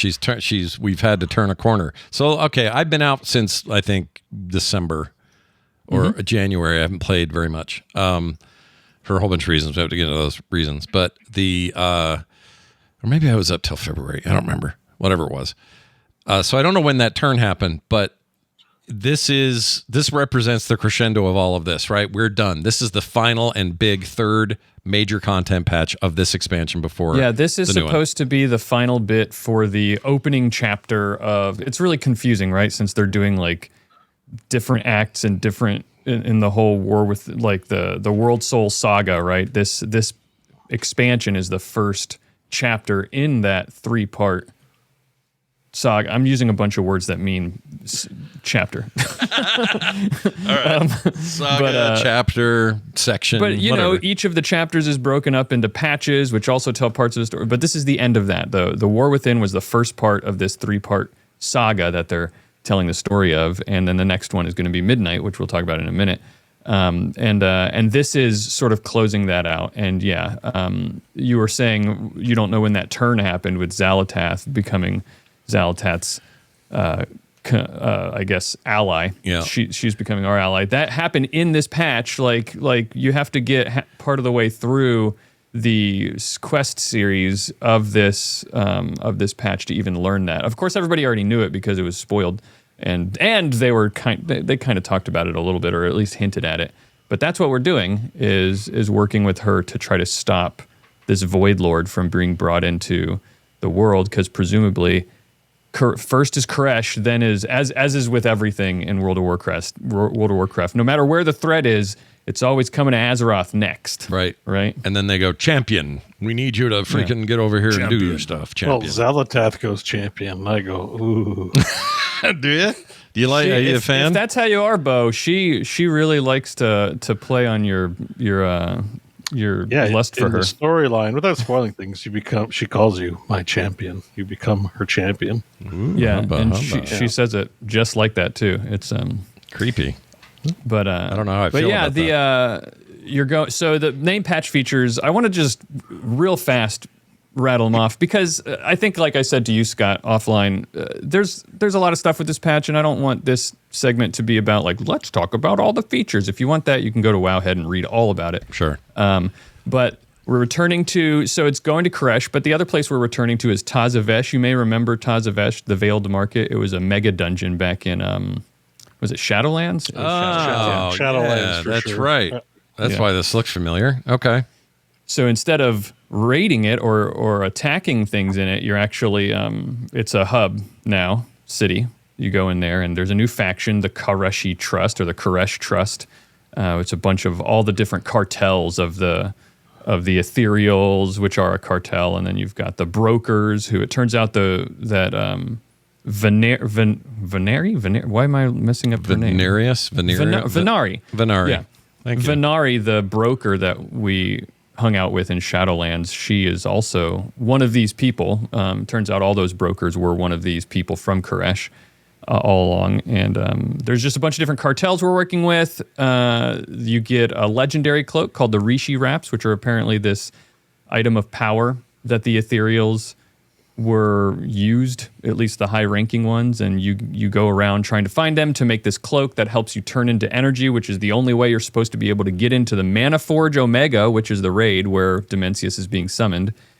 And then you get in there and you do raiding like we're used to doing, right? You do your thing, yeah. Back to raiding. So really, the nuts and bolts are this. We're similar. It's the same old thing. Yeah. Same old thing. Yeah. There's a couple of new features there, like the Rishi Wraps, which are your legendary cloak. They also allow you to do this new thing they're calling phase diving. They make a big deal out of this feature. It's really just it activates an energy overlay on the world that makes it so you can see other things in the world, and just makes it's sort of like another dimensional overlay of the map, which puts you into two different phases of the world that you can optionally go through at will to do. Some things are in the phase diving part, and some things are not accessible there, so you just have to go back and forth. Gotcha. It's a little like those what was the system they had at the beginning of this for this latest World Soul, like the soul fragments. Yeah. That's a perfect comparison. Yeah. And so you're out doing all that. I do have a question because we are on features right now. And I've been playing. Yeah. I haven't played since I raided a bit in Goblin Times. And bailed. But no hard feelings, don't worry. Yeah, no, everyone's good. I'm back. I'm back for the patch. Are you? I'm excited then. Yeah, good. I'm gonna be playing. I don't know if Scott's gonna be playing. Yeah, but Fridays are fun. But I really didn't enjoy the raid. I think I didn't either. You're not alone. Laser light show. Not that that's what we're talking about right now, but it was a bit much. The question I had was, so I haven't logged in a little bit, and you get confused because you miss features. And so I thought the horrific visions that was there. I didn't play a lot during Battle of Azeroth, so I didn't have context. I thought this was the new content. So I spent a bunch of time in there. Just like, what is this? And I'm like, this doesn't feel right. And I eventually figured out. Oh, you went and you were doing the horrific visions thinking that was the new content. Yeah, so I think the horrific visions was part of the new content, but I think that was like in between material between it was the 11.1.7 content. My question about that is, though, I think I got like a weird socketable belt from that. So and that I just wasn't wanted from... to know this. Oh, where's the belt from? Yeah, so it's from the in-between content, and it's definitely important. It's not necessary. The Rishi Wraps, which are the legendary cloak, they are necessary. You can't get into the raid without them. Yeah, but I got my Rishi Wraps, and I feel good about it. Yeah. The belt you're talking about is called the I can't even remember what it's called, but it's got this complicated name, and it's like a Titan belt that you can add abilities to. It's similar in function. Like if you think about like the game function, the game design function, it functions similarly to, if you remember back in Dragonflight when you went to that island and you got the ring, the Circe's circlet ring. And and I hated that freaking thing. I hated it. It sort of like was a really high level ring that had a bunch of powers in it and stuff like that. It serves the same purpose. It's not necessary, but a lot of the theory, a lot of specs and classes are. I think it's a worthwhile thing to do because I wasn't sure if it was outdated. Well, I would check on your class to find out if it's like a lot of them. We don't have to go into too much detail. I just wasn't sure if it was a gimmicky item for horrific visions alone, or if it was it can carry you through for sure. No, it's definitely a good piece of gear. So check it out. No. That's about when I fell out. By the way, was that ring? That's when I fell off. I hated that. That ring was last expansion. Yeah. Is that when you? No, not then. Then I'm not. What's the one where they? No. The ring was between Goblin Town and Lush. That thing. The Isle was it? The Isle of. I didn't like it, so clearly I don't remember. You liked it so little. You thought it was the previous expansion. You thought Dragonflight had the ring. That's great. Yeah, that's how bad it was, Blizzard. That's one of my complaints right now with what's going on. Every little content patch feels so disconnected right now. But I don't know. Easy to we'll forget the ring ever existed. It was a hot deal for a minute, and now no one cares. That thing sucked. They made an island, and you do some weird stuff on it. Timeless Isle style, I guess, but it's just a ring. Yeah, it was no big deal. Yeah, it kicked me out of the game. That's when I kind of stopped. It depends. If you're trying to gear up for raid, Tanner's going to tell you, "Hey, man, why don't you go get your ring?" So I don't know. Yeah. You do what Tanner says. Do what Tanner tells you to do. All right. Well, that gives us a good idea of what's coming patch wise. There's an interesting change to Mythic Plus that I did want to highlight because I thought I wanted to hear your guys' thoughts on it before we get into one of the big things that I wanted to talk about, which is this pre-order news that everybody has heard about. I have not heard about this news. Oh, well, good. But anyway, so one of the big changes they're making to Mythic Plus, there's all new dungeons and everything, whatever. Go check those out and find out what they are. Every season they do that. But they've added a new feature into Mythic Plus called this new debuff called Keystone Deserter. And basically, if you bail on a Mythic Plus Keystone run, you get a debuff called the Keystone Deserter. And yes, that sounds familiar, right? Because they did this with things like PvP and the looking for the raid finder thing. So the LFR queuing, if you left, then you wouldn't be able to queue again. But this works a little differently. What you can still, because Mythic Plus you don't queue for, right? You put your name on a list and people putting together groups check you out and they invite you in. Right. So they can't really keep you out for a time limit because of how that works. So what they've done is they've just basically given you this debuff that doesn't mess with your stats or anything. It just labels you. It's like a scarlet letter. It labels you as someone who abandons groups. And it shows up on the group finder tool when you say, I want to join this group. They'll see in the list of names, they'll see this icon next to your name that identifies you as someone who has in the past bailed on a group before it was done. Right.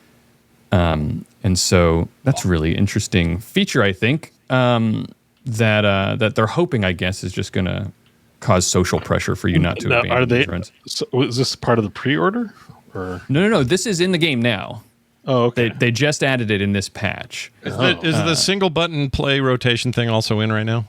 Yeah, it is, and that's been been surprisingly well received. Yeah, people seem to like it, and I had a question. Well, this question is for John because John play on controller now.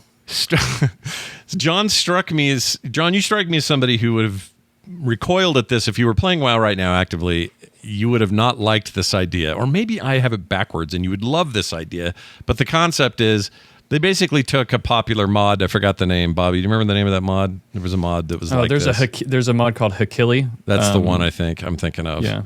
That basically just kind of simplified or let you know what your rotation should be at any given time. What should you cast next? Correct. Yeah. And the game is now doing this by default if you turn it on. Not by default. I think you have to. More than that, they're putting it on a single button that you can put on like the one key on your action bar, and you can just keep pressing that. You can spam it over and over. Yeah, you just spam the button. Yeah. I as soon as I heard about that, I went, well, that's the question I'm asking John Jagger. What do you get my hot take on this hot one button issue? What'd you think of that? This hot button issue? Yeah. I don't know because I don't think it's necessarily an extremely easy answer for me because On the surface, I think that class complexity and learning your rotation and knowing how to play your class properly is that's one of the mechanics of the video game. This does, to a degree, somewhat trivialize that. WoW in particular is kind of a... sorry, guys, I don't play WoW anymore. It's a bit of a shit show when it comes to trying to understand the language of raids. Like, at least it was the last time I played. Yeah. Like, the language of stand here, don't stand here, move over here. This is an effect you want to be in. This is an effect you don't want to be in. This is an effect you got to look out for. You got to be on this side of the room. It's really, really hard, in my opinion, from the last time I played, to understand that in WoW. And it has also become a game that has become so stacked on mechanics for fights. I mean, you look back at Burning Crusade and what a boss did, and it was like, you know, you look at Gruul's Lair, right? And it's like, well, you're going to fight this guy, and every now and then he's going to knock you back. And then you got to walk back in, and you're going to get petrified. And people were like, this can't be done. That's too many. It's too many brain cells. You're asking too much of me. It's impossible, even for a computer. Yeah. And it's changed. Like now, if you saw a fight like that, you'd be like, well, Blizzard's not even trying anymore. There's been this evolution of mechanics and how the game works.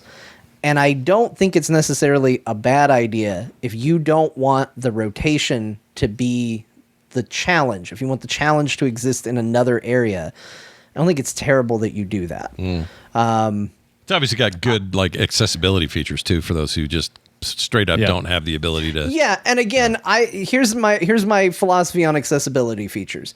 I think games should do everything they can to be as open to as many people as possible. That's my blanket statement.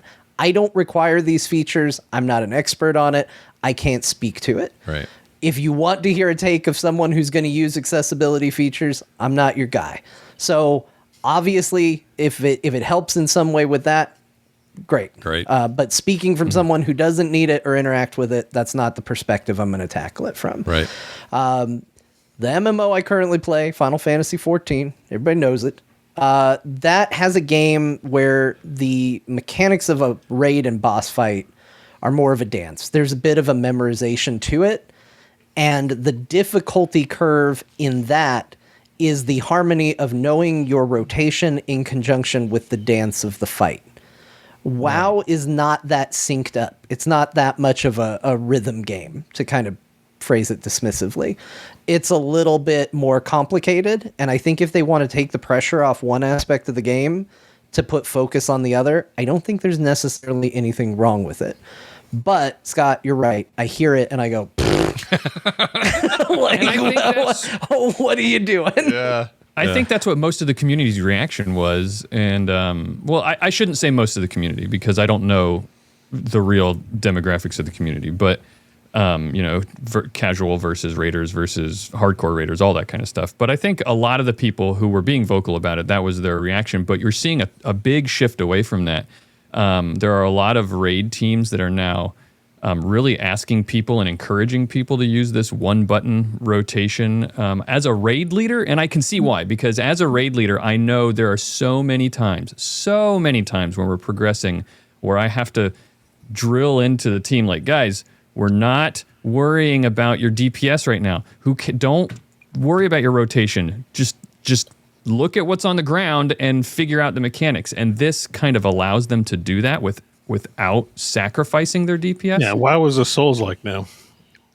And that's where, that's where a lot of people are saying it's going. Yeah. Yeah. Like if your design space is either, do you want to sit there and max your rotation? Well, it's annoying to have to dodge things, which is like, I play Fury Warrior. I just want to stand there have as much uptime as possible to build my stacks of whatever it is to make a big bloodthirst do 4 million damage, you know? And so every time I got to dodge, I'm like, well, my rage is going to fall off. And well, I'm you know, so I don't mind that there are windows, but this was like my aggravation with Goblin Town was like the last two encounters where it was just a bullet hell at a certain point. Like I almost felt guilty sometimes where I was like, wasn't taking responsibility because people were throwing bombs places and stuff. And I'm like, there's just so much and it's not relaxing.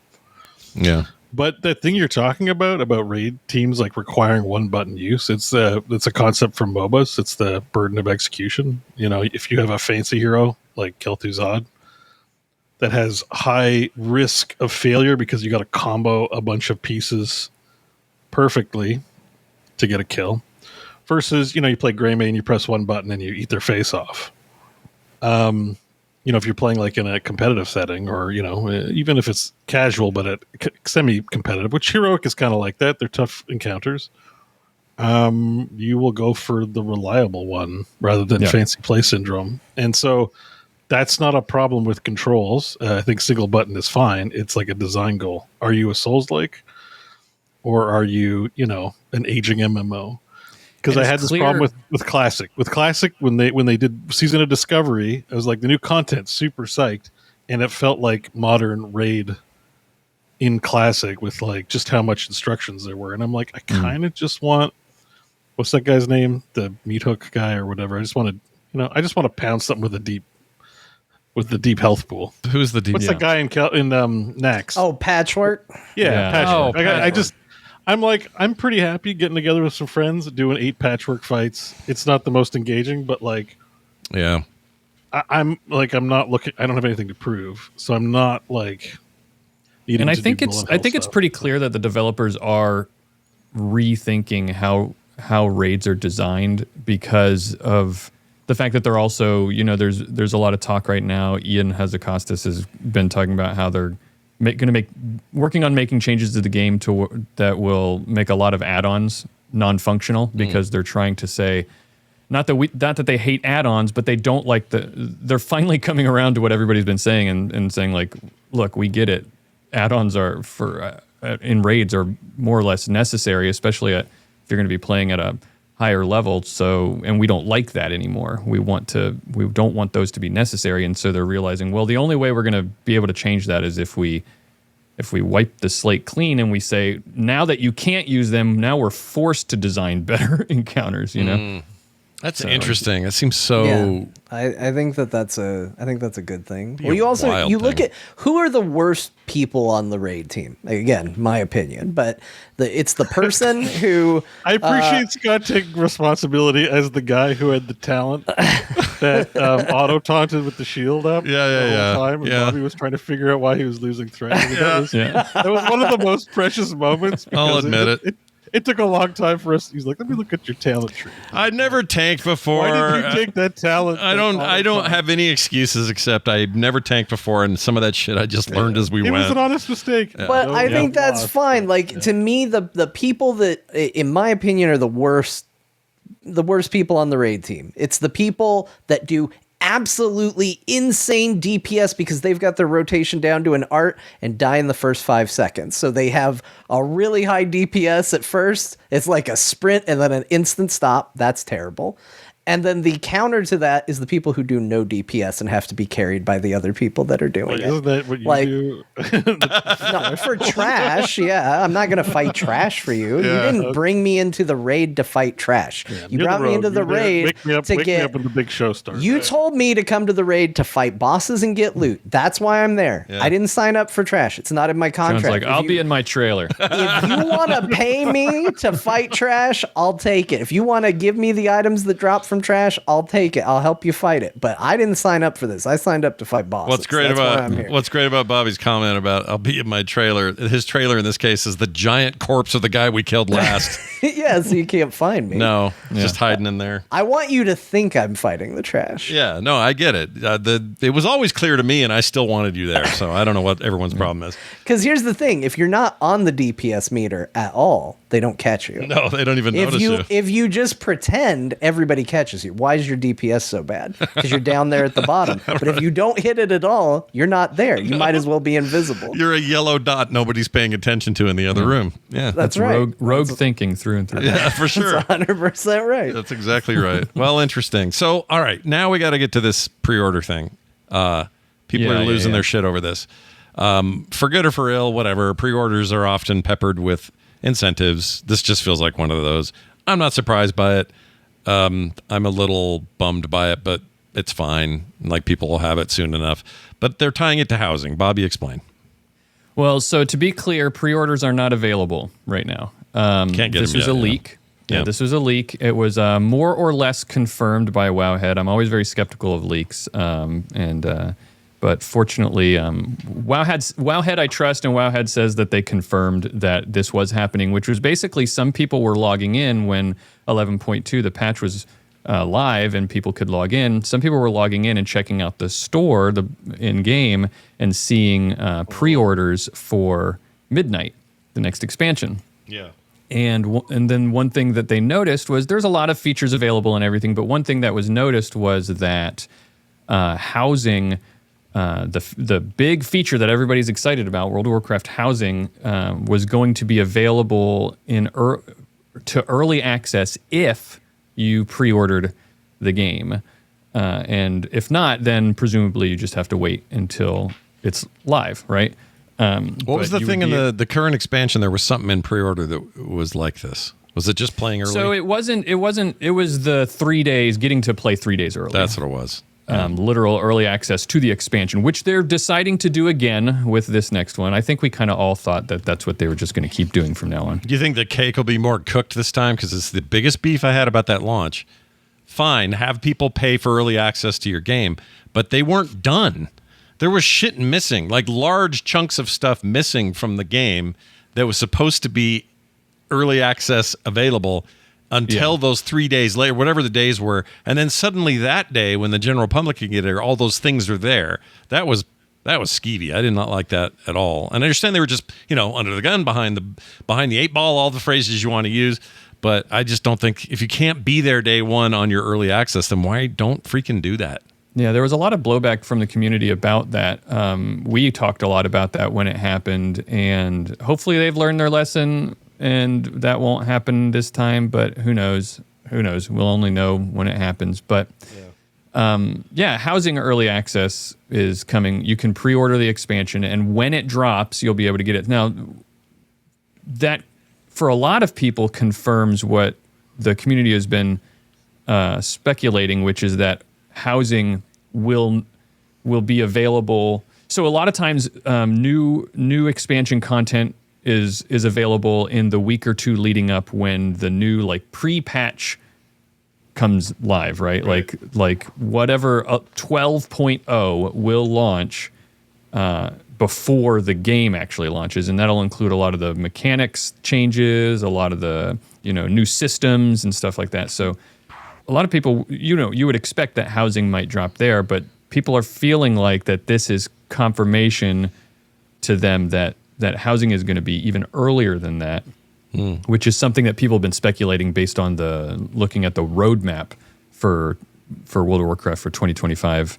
For a while. A lot of people put a lot of value on just like a little symbol on a roadmap, don't they? Oh yeah, yeah. But we look at it and we go, "What are you doing there?" And then we hyperfixate on it. Why is it 10 pixels closer to winter than it is? I guess a key detail about housing early access, we don't know what the parameters are. Like, is buying a house an increase in your sub cost to maintain ongoing server costs for hosting your house? Is it a feature? Yeah. Is early access mean months ahead versus the 3 days? Like, I don't know. Yeah, there's a lot of unknown. Yeah, exactly. So, and of course, because there's a lot of unknown, it's going to create a lot of speculation and argumenting probably within the community. And I guess my take is I still don't understand enough about how it's going to be worked into the normally to put a value on early access. You know what I mean? That's like, are we getting it in a year? Then maybe I want the early access. Yeah. Why can't I get it why can't I get early access if I don't pre-order? What do we have a launch weekend or zone or something for when this does hit this expansion? Because then that would we don't know yet. Presumably they're going to let us know at Gamescom when they give us our midnight announcement. Okay. When does that when is Gamescom? That's soon. A couple weeks, right? August 19th. 2 weeks. Yeah. 2 weeks away. All right, we're gonna answers to all soon, and then the community can be mad about it. Yeah, then they can all be mad. Yeah. But I don't know. How do you feel about the housing early access? For me, I don't know that it's hard for me to to judge it because it doesn't really affect me. I was going to pre-order anyway, right? Right. Yeah. Sure. But so part of me feels like, oh, cool, I get to see it early. That's neat. That's fun. Mm-hmm. But I don't know. Part of me doesn't know. I don't know. I bought the early access for War Within because I was so stoked. I pre-ordered way in advance, like just basically right after Chris Messon finished talking. I was like, oh my God, I need to spend money. Yeah. That was the idea. I think that's why they wanted pretty to much do that. Responsible for me buying into to WoW for this expansion. Sure. So having now pre-ordered and did the 3 days, I totally could have waited. Like that was it. Like now I'm like, it's like a lot of things like they gate the content. Right? Like even now in this patch, I've already gotten to a point where Zaltas like my champion. Yeah. Come back in 6 days. Here, look at my feet in the meantime. So I'm like, well, what's the damn rush? So I'm like, I don't think, this is how I feel. I'm like, oh, I'm not really in a rush. Almost feels like why they're tacking on housing this time around. And you're probably going to feel the same way. It'll probably be early access, and then everyone will get it a month later, and you're like, well, what was the rush? It's kind of how I feel. Yeah. But if this is like your lifestyle game, and it's the only game, you don't have a lot of video game expenditures. It's not that much more money for your favorite hobby, so I don't see. And again, it's a game I think that a lot of people who are excited about this are going to be probably getting it anyway. So it's just you're getting it early, right? Yeah, like, are you going to pay for it early? And for me personally, I'm excited. Like, I am very excited about housing. So I'm the kind of person, who will sit and spend so much time, and everyone will be leveled to whatever the level is, 90, and in the raid, and I will still be level 81, sitting in my house trying to organize my living room. So getting it early maybe is good because I'll be able to do all that before the patch or the expansion launches.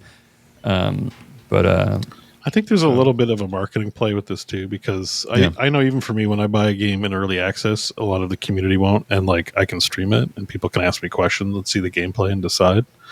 So, in a way, people might watch their favorite streamer play it and then get hyped and then also buy early access. And, there are games, especially community-oriented games, where it's fun to play when everybody's playing and there's excitement for it. So, there's, I think, that element too. But if those aren't factors, then I think you can wait. Like if you work a 40-hour week job and you're like, well, I can play on Saturday.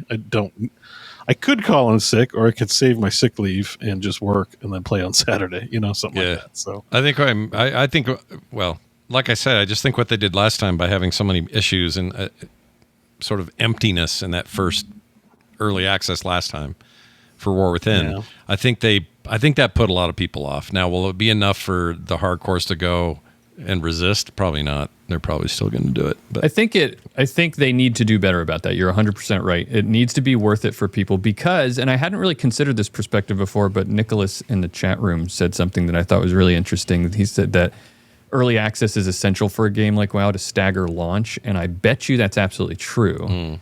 That getting people excited about it and wanting to get in early makes the launch experience smoother for their servers, right? Yeah. So, but they need to make it a better experience than it was this last time, for sure. That's one of those things where like I never feel sorry for them because part of the fun of a new launch is crashing, the company, whatever companies.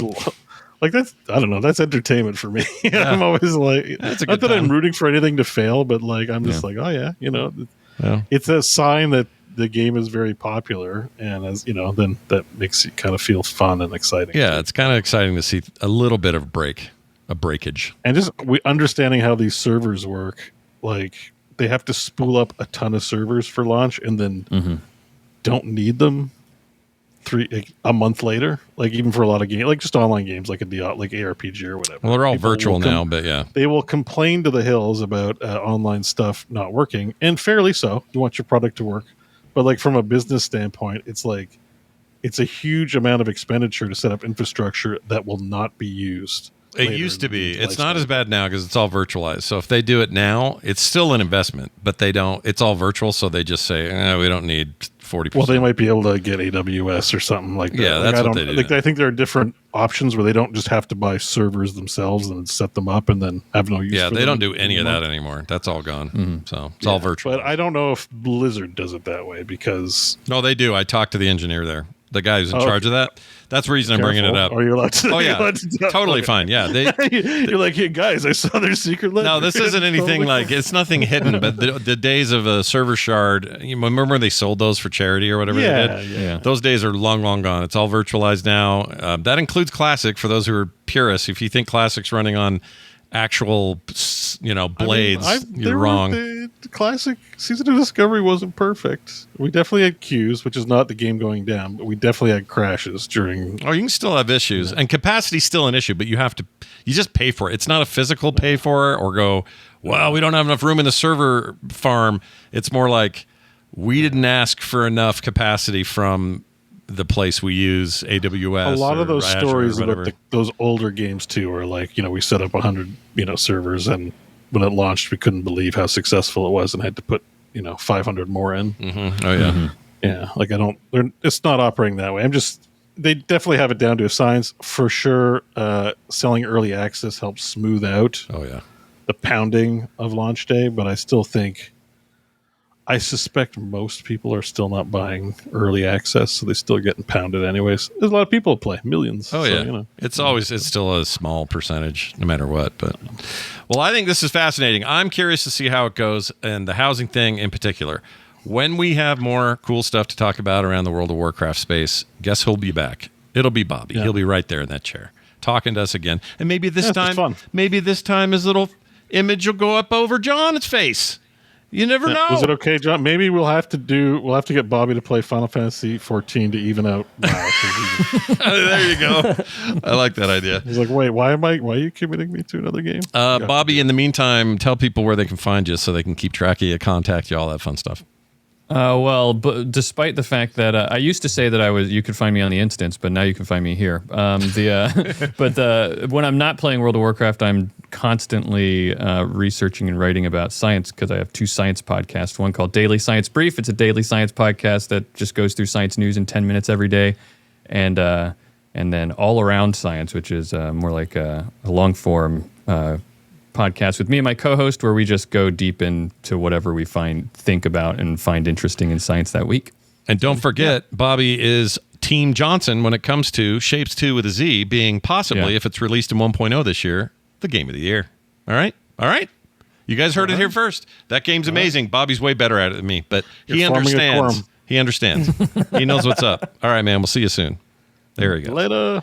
I don't know how to kill your thing at the same time. I guess he can You leave. Can't kill me. Now he's gone. Famous last words. You can't kill me. And then have it cut. Amazing. Perfect timing. All right, guys. It is time for us to talk about the games we played. We had some shared play this week. Ninja Gaiden Ragebound. John played it. I also played it. Both of us. I played Ninja Gaiden. Oh shit! You better pronounce your Japanese words right. Is it? What is the proper thing? I don't know. I'm just telling you which game I played. Oh, it's Gaiden. I think it's. Is it Gaiden? Gaiden. Right. Go to the pronunciation service.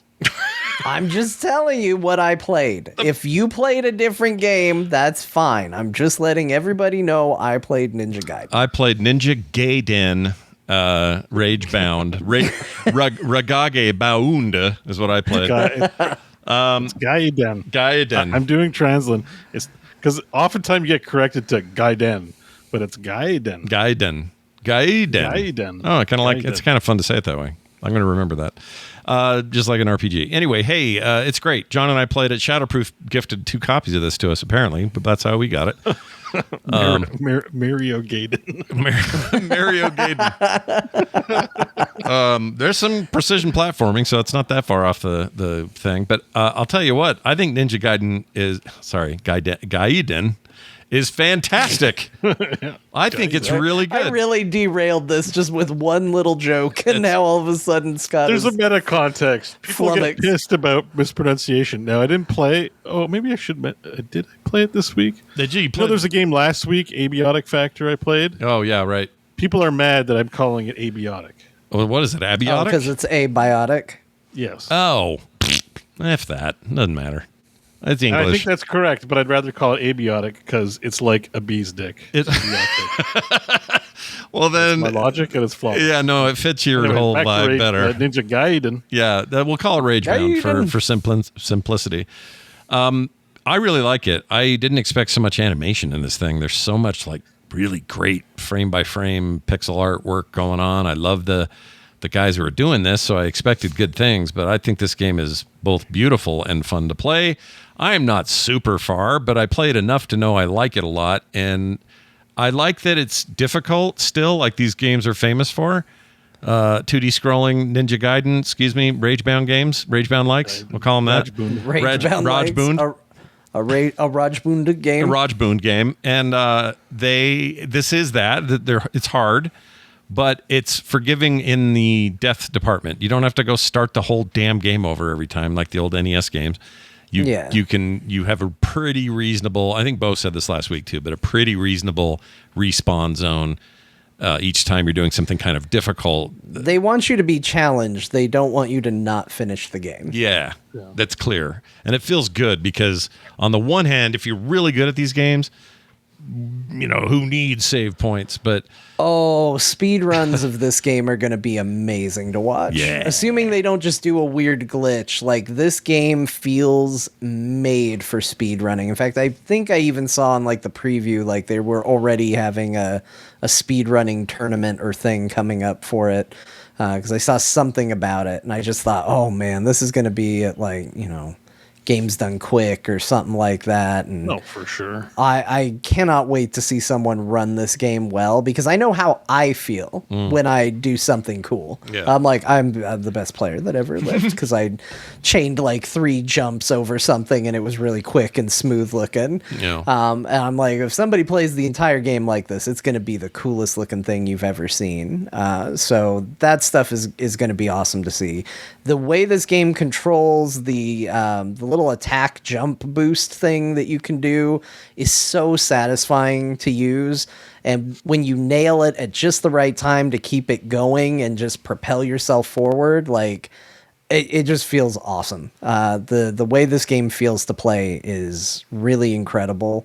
Like Scott said, it is a challenging game. I have definitely gotten to bosses where I'm like, oh yeah, I'm not playing this stupid game anymore. Turning it off. Yeah. But you never lose so much progress that you're like, well, that's it. I'll never be playing this again. Like, it always feels doable. I always understand where I went wrong. And the game, again, is pretty good with its checkpointing, pretty good with where you start back. There are times where you're like, oh, I got to do that again. But usually that section is, its own little segment. And when you get done with it, they give you another checkpoint. So I really like what they did with the multiple characters. I like that too. I thought that was creative. I think the only thing that bummed me out is I thought they were going to be consistently 2 separate players that I switched between. Yeah. And then we'll leave the story somewhat ambiguous, but that is not the case. No. And then I was like, oh, the character I liked better, I'm not going to be as often anymore. That's fine. Kind of a Metal Gear Solid 2 feeling of like, who's this Raiden guy? A little bit like that. I was like, because I did once I played as the girl. It's not a surprise. She's on the cover. I can't remember her name. Once I played as her, I was like, oh, I really like the way she plays. Like, her stages are going to be my favorite. And then I finished her stages, and the game made it clear that there are now no longer his stages and her stages. And I was like, oh. Mm-hmm. Oh, I'm a little sad about that, but the game's still really good. Yeah, I think it's really good. I think artistically it's brilliant. I kind of already said all that, but just beautiful follow-through movement. You mentioned is it the guillotine boost, I think it's called? Yeah, something like that. That may be a throwback to how it used to be called that. I don't even know. But that bit you do with LB, with the shoulder button, once you get that down and time it right, there's some moments of like, I just beat video games, and you put the controller down, smile at yourself, and fold your arms. Like, it just feels very satisfying. Like you really pulled something off awesome. I love that. The animation is so fluid and beautiful. The other thing I really like is I feel like this is a very respectful revival of this series to its roots. It says, here's the classic 2D gameplay. Here are some modern touches, but we are being very... we are honoring where this has been before, and also feels tied to the new stuff a bit. Some of the art style is reminiscent of the 3D games. Yeah. So I just think it's rad. I think they killed it. I think all these 9s and 10s are probably correct. I'm not far enough to give a final review, but of all the side-scrolling 2D action games I've played in the last couple of years, this is ranking pretty high for as little as I've played. It's really, really They good. do a good job of keeping it fresh, too, where it's like, oh, here's a real long stage. You get done. You're like, I don't know. Do I want to do another stage? And you go in, it's like, you're going to be on a motorcycle for this one. You're like, okay, this is different. This is something, new. So, all right, I'll do it. Yeah, it's really good. So they do a good job with that sort of stuff, too. And it's fun. And, like, almost every boss that I've beaten in that game, I've had, like, 1 hit left on my health. And that something always feels good about, like, I didn't come in and just completely body the boss. I survived by that much and... managed to pull off a victory, and it nails what it's trying to do pretty effortlessly and perfectly. So it's pretty neat. Now, while people were being generous, both of us got a game from CT7576. It's a little game called the Spell Brigade, and I don't think you played it yet, right? You just got it, haven't touched it yet? No, I got it. I appreciated the gift. I'm not gonna lie, like, I appreciate the gift. I'm gonna try to get to this. In general, I'm going to just say this. Yeah. The ability for me to find time to play multiplayer games is extremely low. And I greatly appreciate everybody's generosity, but I am just going to tell you that if it's an online co-op experience you're sending me, please understand that the likelihood it gets played anytime soon, barring, some core thing that we decide to do at some point, which could happen. Could happen. Never know. You never know. And then if we have it, good, we have it, and we can go. I just want you to know that while I do my best to try to get to things that are gifted, and right now there's 100 people who have gifted things who are like, you haven't played my thing yet.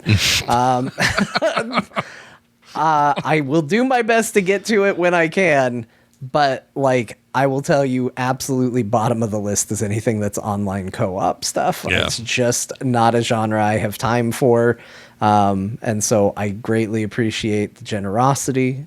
Thank you very much. I will try, but before anybody, like, nobody should really be spending money on me to begin with, but before anybody else does for these sorts of games, I just know it's probably not going to happen anytime soon, but it does look cool. Oh, it is cool. So that's the other thing I will say. Yeah. I did look at it, and it does look very neat. So I played a bunch, and I played it solo, and I'm actually surprised this game is multiplayer at all. It does have a co-op component. Oh, is it good? So is it good? It really solo? is. It's basically a Survivors-like in almost every way that you can think of. Little balls of XP when you kill stuff, swarms of enemies coming at you, unlocking after leveling up 3 potential upgrades, choosing one, re-rolling if you have to. Some are better than others. All of the things you think of when you think of a Vampire Survivors-like is here. That's what this game is. The thing it does bring to the table that seems to be the newest thing. I think there's some other stuff going on here that's kind of cool, but the biggest addition is that you can play this with 3 of your friends if you so desire. Okay, because, everything, when I looked at it, everything was so in your face about online co-op. I was like, oh, this is just a co-op game, so I kind of disregarded it. But if it's soloable, then yeah, it definitely I'll check it out is sooner than later. And I got real far, I've played enough of these now where I feel like I kind of get what's going on. What if we sorted out 30 minutes where you played 1 game? I would play this in a heartbeat with you guys. Because CT gifted it to me as well. Oh, well, then we should do it. We should have at least a game. One game, we pound it out like pre-core. It's the wrong term, isn't it? Shouldn't pound it out, whatever. But you know what I mean. Just like one sesh to try out the game, see how far we get. And, it could be fun. I can tell you that I had a lot of fun solo playing what feels like a good Survivors-like. It's in 3D. It's got some neat ideas about different abilities meshing well with others. A lot of times you just get these things like, all right, you shoot a cone of ice. Okay, now a fire sword goes around you a whole bunch. And they don't really have cohesion or they don't play off each other much. This game has stuff that plays off. There's like alchemy to the things you choose. Okay. And that's interesting, which means those kind of synergies can spark a little bit of creativity on the player's part. So you're not just, playing willy-nilly or just running around killing stuff. The co-op I haven't tried, but I have to assume that this survivor's like kind of bullet hell vibe with friends who are scattered around the place or have to revive each other. There's some interesting ideas there that I would like to see in action. That's interesting, right? But I didn't feel like you had to do it, but John, this felt like a game where, yes, they're making a big sales pitch on it being co-op, but none of it I went, oh shit, that would have been better if a friend was with me for this kind of game. Maybe playing it, I'll change my mind, but right now it feels like a good one of those. The animation's really nice. The pacing's really good. I thought the frequency of getting upgrades felt really good. That's usually a problem with these games, and that felt pretty good. And the revive system, like I said, is something I can't try on my own. Oh, that's not true. In this game, if you die even solo, you do have basically another life. It's like you have lives, kind of, and the camera will like pull up, and there's like a big glowy laser beam from heaven that's like moving around. You can kind of choose where you want to land, and you'll go wham, and you can kill a bunch of stuff when you do it. So I forgot about that, but that is a thing. It's pretty fun. Yeah, it's a charming little, inviting little thing that I think has real potential. It's in early access, so see how it goes. But yeah, absolutely was impressed. I did like this too. It has events that aren't just boss fights. So there are boss fights, but there are also these events where like a circle will form. And in that circle, you need to go inside of it to kind of capture it. It's almost capture the point style. So a little dial goes around the graphics till it gets finished. And then when you're done, you get a big reward. But while you're in there, it's kind of hell because tons of stuff's coming up that usually doesn't. There's it's just a different take on some of the same concepts. And I liked it a lot. So I had a good time with it. It was fun. And now that we know we all three have it, maybe we can squeeze something in together. We'll see. We'll figure it out. And then I have now played 103 hours of Shapez 2 with a Z. My God. That's a lot of hours. It's a lot of hours. And here's what's depressing about that. Bobby and I go back and forth with like, hey, check out this paint configuration I'm really happy or proud of. And he'll say, oh, cool, that looks like it works really well. And I'll be like, yeah, it does. It works great. And then I'll check his stuff, and he is so much further than I am and is under 100 hours on it. He's a science guy, though. He's probably using his analysis. He's using his science brain. Absolutely. Yeah. So what are you going to say, John? That's the way this stuff goes. I mean, I play a bajillion games all the time, always gaming. And if you gave Shapez with a Z2 to my wife, she would have in zero amount of time something way better than me because she went to school, she studied this sort of stuff. She went to school. So the biggest hurdle she's gonna have is controlling it and actually playing it. But once she does, everything she builds is going to be way better than me. Yeah, and that's just something I have to accept because that's where our skill sets are. Yeah, what's great about Shapez is I think both of those two players you just described can have a great time. Like there's nothing here that you can't innovate your way through. It might be a little spaghetti-ish and not the most efficient thing, but you solved it. You got the points. You moved on. You kept building and you learned and whatever. For some people, they're going to come to this and just have that analytical, processy mind, and they're just going to whip through this and just kill it. And then they're going to be people that are probably closer to me where they're like, oh, wait a minute. If I stack that there, that's a problem. And I won't find out for 20 minutes that it's a problem because the shapes being pooped out are wrong, and I didn't know it for 20 minutes. You know what I mean? Like that's the game. And it's fun because I've come up with some really rad solutions to problems I wouldn't have ever come up with a year ago in its earliest of access because I was a dumber player and I've learned a lot. I'm just not all that great in the end. That's why I don't stream it because I think people make fun of me. But anyway, I want to ask you a question though, because you're an artist and I've run into an issue, and I'm curious if you're the same way. Do you get hampered by wanting your aesthetic to look nice from time to time? A little bit, yes. So there are times where because the way you do these layouts and these shape extraction and then combining and then painting and then maximizing and being more efficient, all these things. They can sometimes be messy.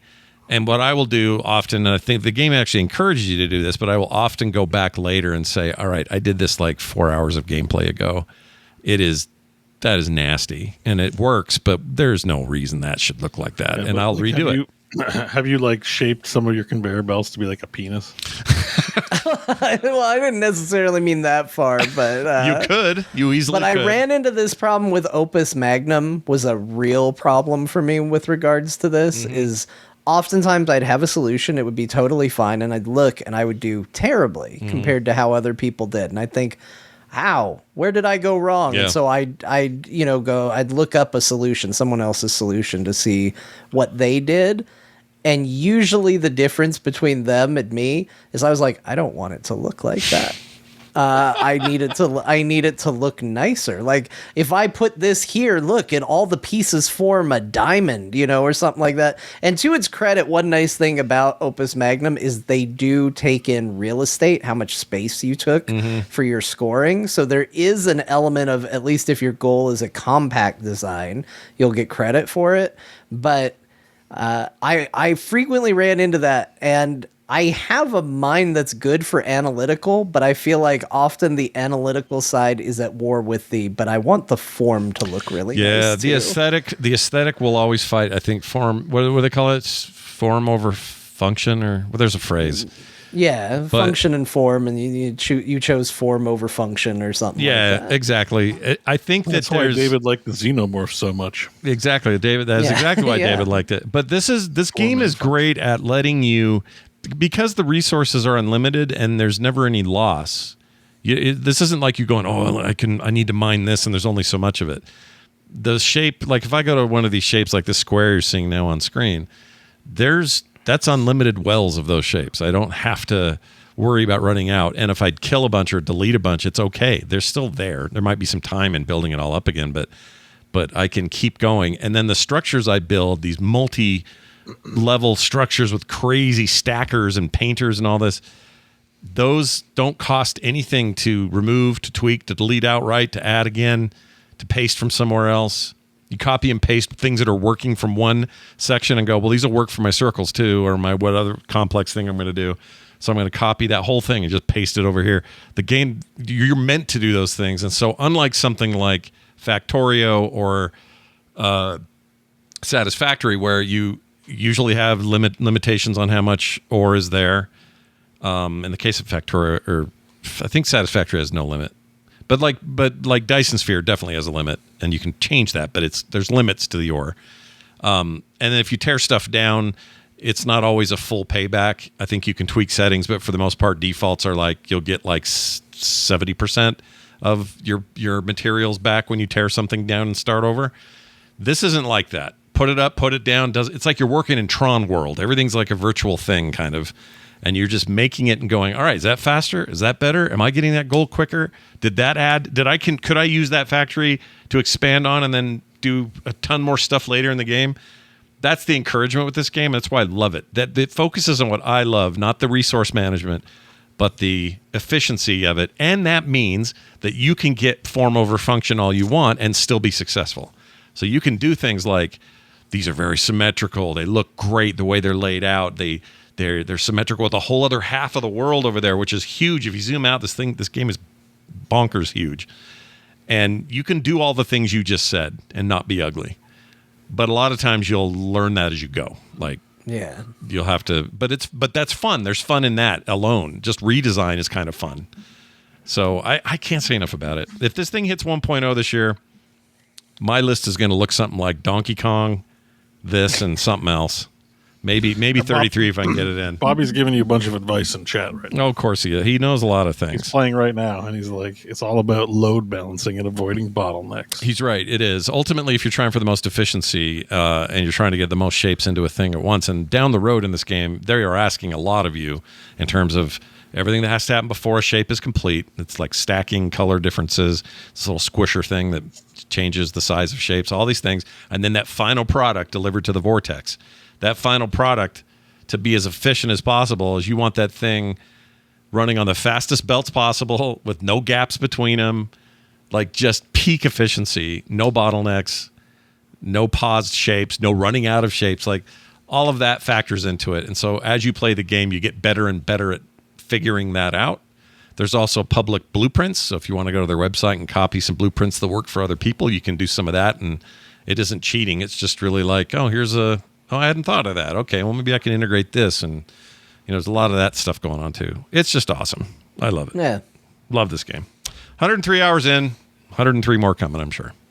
Yeah. John, you played a game that I played some time ago and need to finish, but loved what I played of it. It was Minishoot Adventures, and I'm so happy to hear you played this. What do you think? Yeah, I got myself in a weird place where I had committed to a lot of games, as I talked about last week. I'm playing 3 different Final Fantasies at the same time. But all of them involve either recording something or streaming something or both, some combination of them. And I very quickly learned that, if my wife's in here on the computer, I can't do any of those. And so I was in this position where I was just sitting here and going, well, it's my gaming time, and all 3 games that I'm currently playing I can't play at the moment. I need something else, and I got this while it was on sale, and I was just like, Scott really recommended it. It's supposed to be sort of like a weird, Zelda-like to a degree, with bullet hell and stuff like that. And so I decided to check it out, and yeah, this game's really good. Super cool. Highly recommended for good reason. It really is like a weird mishmash of a bullet hell mixed with a Legend of Zelda. When I first got in, it's a little deceptive because it definitely has like a, baby's first adventure game look to it. Oh, for sure. Yeah, right off the bat. And so I was like, oh, okay, this is going to be easy. I started playing and it seemed very easy.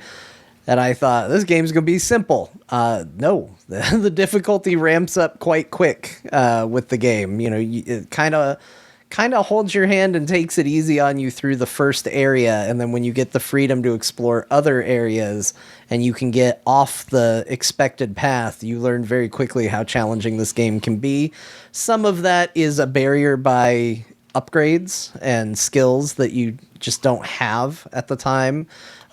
But, they throw a lot of bullets at you. Is not afraid to be a bullet hell. But I'm having a good time with it. I don't know how much I'm going to stick with it, but I've enjoyed my time with it. It's you used those are all correct words you've used, including the Zelda part. It's shockingly like a Zelda. You'll go into a thing that just seems like a place for your spaceship to go do things, and you'll quickly go, this feels like a dungeon in a Zelda game. It's like I have to unlock this. I'm not sure where that door even goes, but I don't have a key for it. So maybe later it'll make sense. And then you'll be way down the road and go, oh, now I have a key. That must be for that door that I saw an hour ago. Like there's those Zelda feelings of discovery. They even have little sounds like, it's not quite or whatever, but it's like these moments of you unlocked a thing way over there. Go make sure you backtrack and check it out. So if you like that kind of game structure, this thing's full of that, and it's one of the highest. Let's see, is it in my top? It's in my top. I think my top 3 highest reviewed games in Steam, and I have 2,800 games. Oh my god! Yeah, it's like 99% recent, 97% all time. There's very few games that high. I think it deserves it. It's a really cool, innovative little indie title. It's pretty rad. So yeah, I think you guys would like it. Anyway. Awesome. Happy to hear that. Yeah, I joined the group of people recommending Minishoot Adventures. It's very cool. Nice. As I mentioned earlier, I am playing 3 different Final Fantasy games right now actively, so I'll just talk a little bit briefly about my time with them. Final Fantasy XI first is just... It is a absolute throwback to an MMO time that we don't live in anymore. I'm playing it. I've decided I'm going to make 1 video about my first steps into it to now I think I'm going to do 2 videos because so far I've been playing it looking absolutely nothing up. Just what does the game present? What am I doing? What am I experiencing? And I'm very quickly realizing that this is a game that knows you have the internet because it's an online game and thusly probably expects you to look some stuff up because I'm getting to a spot where I'm like, surely this is not how this works. And I want to go online for tips and advice and stuff like that, but I've been trying to stay kind of uninformed through as much of the journey so far as I can, and now maybe I'll change that up. Also been playing Final Fantasy X-2, the direct sequel to Final Fantasy X, which continues to be a bit of a weird thing. I get why they did it. Like, there is more story to tell at the end. I'm a big fan in role-playing games, in games in general, especially if it's a story-based game, that you get the epilogue.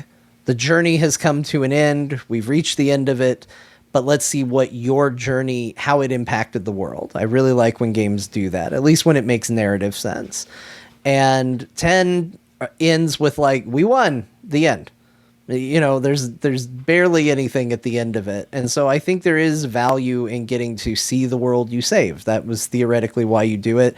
To me, like, any good D&D game gives you that, you know, whether it's in the middle of arcs or at the end of the campaign, that opportunity to see and talk about, like, here's what's next. Here's your reward for going through the adventure. And that's, in a way, that's sort of what this feels like it is, because the original game didn't have it. I will tell you my biggest problem with this game so far is that I think the combat system, while it had flaws for its time, the combat system in 10 was very good turn-based combat. I really liked how it was done. You saw who was going to take their turns. You saw the turn order. You saw all this stuff. 10-2 decides to go into a action area. Like, it was the point where you could tell they were getting the feedback of people think turn-based RPGs are boring. And their solution to that is to make the game exactly the same, but make it so you have to pick your options quick because you're going to get attacked while you're trying to decide what to do. And to me, that loses the value of a turn-based game and gains nothing. Like, you don't get, like, now you've just made combat more frustrating in the name of making it frantic. And I don't like it. It does have a wait mode, which basically turns it into Chrono Trigger. What that means is it's still active. If you sit there targeting an enemy with your meter full, you will get beaten to death before you take any actions because the enemies will just keep going. But if you press a button to open a menu, it will pause while you're in menus, at least. So while you're looking through your items and your skills and stuff, the game will not be actively murdering you. It's nice, but again, it's not as good as what was there. Like, they replaced something that was good with something that's not as good. Weird. And so I think that that's probably my biggest issue with the game right now. But they do a whole thing with dress spheres, which change your jobs and all of that. It's weird. It's wild. The game's kind of goofy. Story-wise, okay, or are we in weird territory? I mean, it's a little weird. You have, you know, Yuna, who was the summoner who saved the world. She was very serious.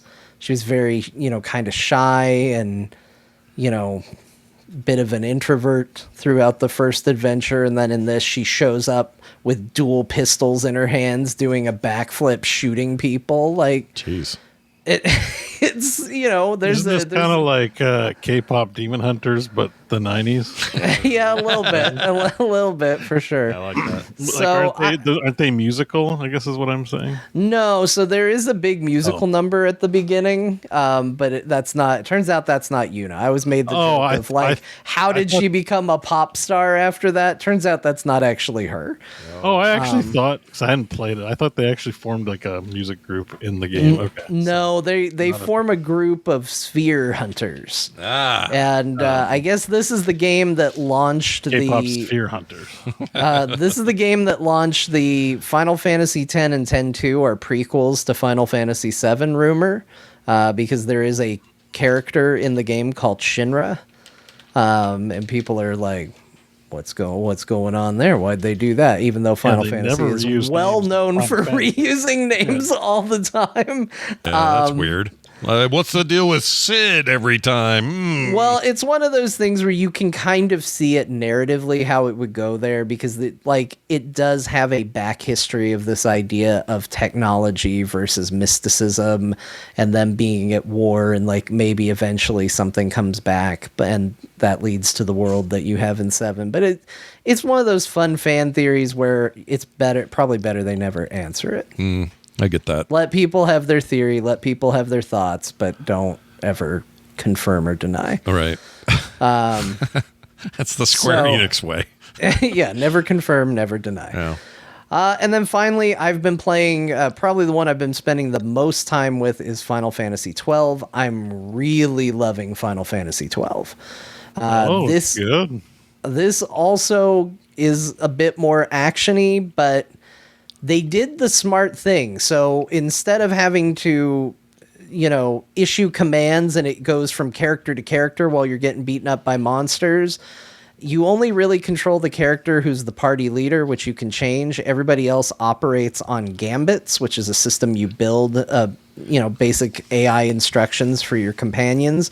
And then you can take them over if you want to manually issue a command on top of it. And by default, your characters are pretty much just going to auto attack. So you don't have to sit there and constantly spam the attack if you just want to kill a bunch of stuff. Like, it does it on its own.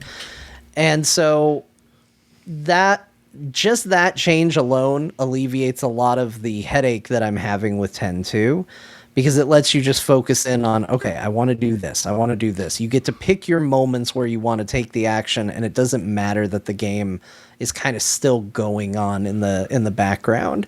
It plays a little bit like an MMO without being an MMO, but there's just something about it. It takes place in Ivalice, which in Final Fantasy, even though usually people say every time they do a new Final Fantasy, it's a different world, there is an exception to that. And that is unscented Ivalice.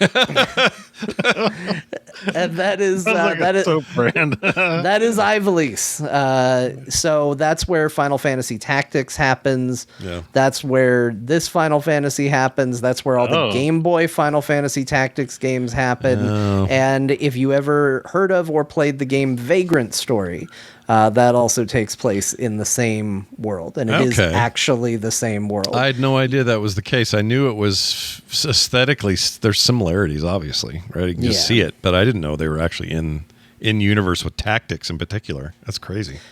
Yeah, and they a lot of people thought 16 was going to take place in Ivalice as well, because usually stories there are more focused. They're kind of, more political. There's more about war and, countries taking over. It's a little more Game of Thronesy. You get more into that sort of stuff. Political stuff, yeah. And so that tends to be what you see. And I'll tell you, Final Fantasy 16, if somebody said, hey, this takes place in Ivalice, and they just changed the names, I would 100% believe it, because it is that same level of these are, very politically leaning stories about nations invading other nations. It just happens to be magic and dragons and stuff while it's all going on. This game, I think it just does a lot of things right. I mean, it's one of, I would say so far, it's even doing just the bland things. Like, I did a quest where they just kept sending me back and forth through these places. And I had a lot of fun doing that. I thought it was a great time just running back and forth. Now, it helps that I'm playing the Zodiac Age, right? Age, I think. Yeah, I'm playing that version of the game, which does contain a fast forward. So when you become super powered compared to the enemies, you can put like a 4x speed run on it and just spam your way across. You move super fast, kill things really quickly.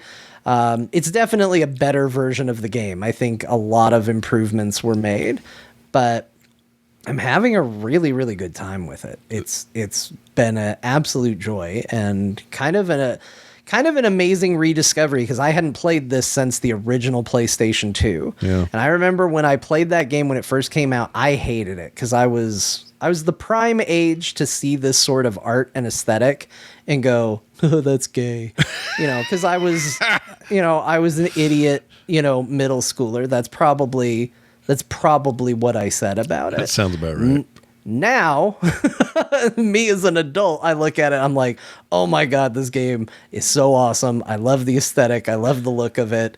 I think it's so cool. I thought you were going to say, and now I see it and I say, it's so gay, but in a good way. It's so gay, but in an absolute way. There's still a little, look, it doesn't look different than it did. It's just now I'm like, oh, this is awesome. So wait, this is a PC version you're playing? Because the PC version, I guess, is you can mod it to hell and back and it looks real nice. Do I have that right? Yeah, I kind of want to do some mods to it because it looks like a game that could look a lot better. Yeah, I think there's stuff for that. I just really like the look of it. The performances are good. They've come so far from the 10 performances. Again, like it's all in how they do it. This game seems less stringent on, well, we got to have the mouths line up, because there'll be times where like their character's mouth is just going and nothing is coming out of their mouth. Oh, geez. But you know what? The performances are a lot better, and I would rather have it not sync up and have better vocal performance than, well, we tried really hard to one it, and it just seems stilted and awkward as a result. You think this game's got any chance of their remake agenda, with the way they've been doing? No, I don't think so. Okay. No. I think this edition, the Zodiac Age or whatever, I think this is as close as we get to a remake, which is fine. It's good. It's a really, really good version, and people mod all this stuff anyway. So, right. It's a case where I think modding to fix the game is probably okay in this instance, and it runs really well. Yeah. Yeah, from what I can tell, the stream I'm looking at here is nice. It looks good. Like, you could release this today and say, hey, here's this new RPG I found on Steam, and I'd say, oh, it looks pretty good for just, I think whatever you're showing right now is doing some mods. There's some mods. Mine doesn't look like that. Yeah, I think at least in terms of the lighting. Yeah, there's some lighting mods, and I think some texture work. Yeah. It's nice. Maybe though. I should look it up. Looks pretty good. Because very curious about this one. They run through dots when they phase through other parts of the world, which reminds me of 14. Yeah, it actually feels a lot like Final Fantasy XIV in a lot of ways, which isn't surprising because Yoshi P is a huge fan of basically every Final Fantasy that ever involved Ivalice. In fact, there is an entire Ivalice series of raids in Final Fantasy XIV where you go to places from this game, and it has characters from this game. Fran is in Final Fantasy XIV. So they are not shy about their adoration for this game, but it seems like they took a lot from it, because it also somehow is not giving me that feeling of I'm just running down a hallway. And maybe that's because, like, yeah, it's still kind of hallways, like there's still kind of just narrow zones that wind, but you can go in a lot of different directions and stuff like that. But it feels less claustrophobic compared to what I had with 10, which really did just feel like walk down this path and fight monsters along the way until you get to the end. So, yeah, I'm having a great time with it. I really like it. You streaming this one as well to folks? So this one I'm not streaming. This one I'm playing on my downtime, but I am recording it and posting all my gameplay from it. So it's like I'm streaming it. I've found that I have more time to play if I don't put in all the production of a stream. If I can turn it on and know that I can stop the recording and take breaks wherever I need to, I can play a lot more and get a lot more done. Yeah. So I actually have already scheduled today. There's a VOD for it tomorrow because I'm only releasing one a day. But I've been able to kind of bank releases of playing this because it's just like, oh, I've got some downtime. I'll play for a little bit. And then I just stitch it together into, roughly 2-hour blocks and go, well, there's another one. And I'm actually a little ahead as a result. Nice. That's awesome.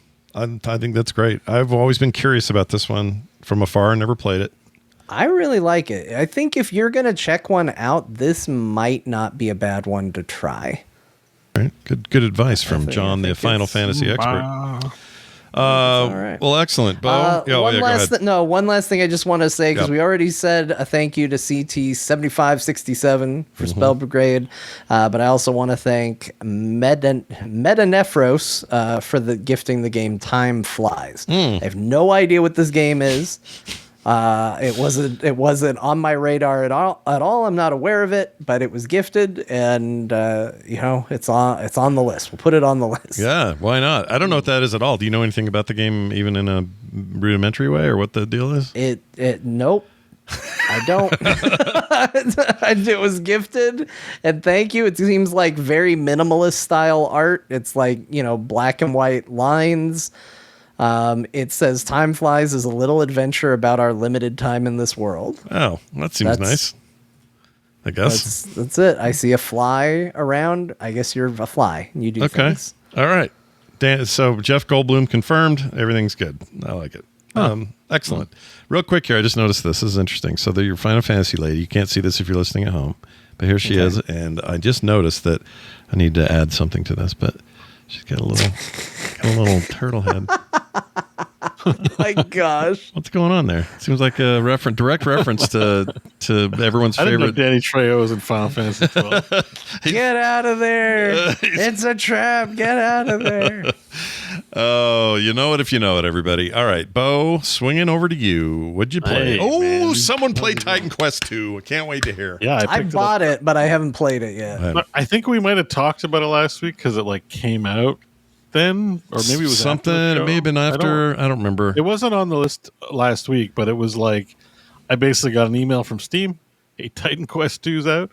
I'm like, oh yeah. I forgot we were waiting for this because it was announced God knows how long ago, and I just completely, you forget. You don't really forget because I've seen my wish list, but you don't really think about some games sometimes. So I was like, oh shit. And the buzz around the water cooler was that they were releasing it for an introductory price of very cheap, promising it will go up later. Right. So now's a good time. And by really cheap, I mean, I think it was $23. Yeah, way cheaper than what you would expect from the final thing. $23.99 Canadian, probably $20 US. I need to buy it. Hard to know if it's going to be a good deal or not because they haven't released a full roadmap. But anyways, I bought it because I like Titan Quest 1. The price is right, and I wanted to see a new ARPG. I like an ARPG. And here's the thing. I'd forgotten what some of the pillars were of Titan Quest as opposed to the other ones. Yeah.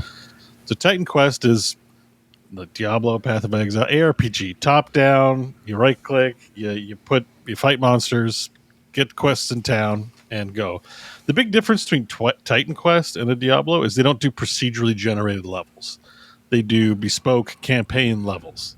Oh, I didn't know that. I always thought they were random. I didn't know. No, that was the big thing from the first one that made it different than Diablo. Is kind of well, here's this vibe of a zone, and you don't know where anything else. But Titan Quest 1 was I know it's been a while, so it's easy to forget. I'd forgotten too, and then I'm like, oh no, I remember now. That was the big difference, is that it's all the trappings of Diablo, but they're it's an adventure you progress through. Kind of a single character controlled Dungeon Siege. Dungeon Siege was also kind of like this, but you had a party where you move through at least 1 and 2. I haven't played 3. Yeah. But you control a single character, and it's all Greek mythology. And they have stuck to what type, it's not some new direction, some new company. It feels like Titan Quest 1, but now it's 2025.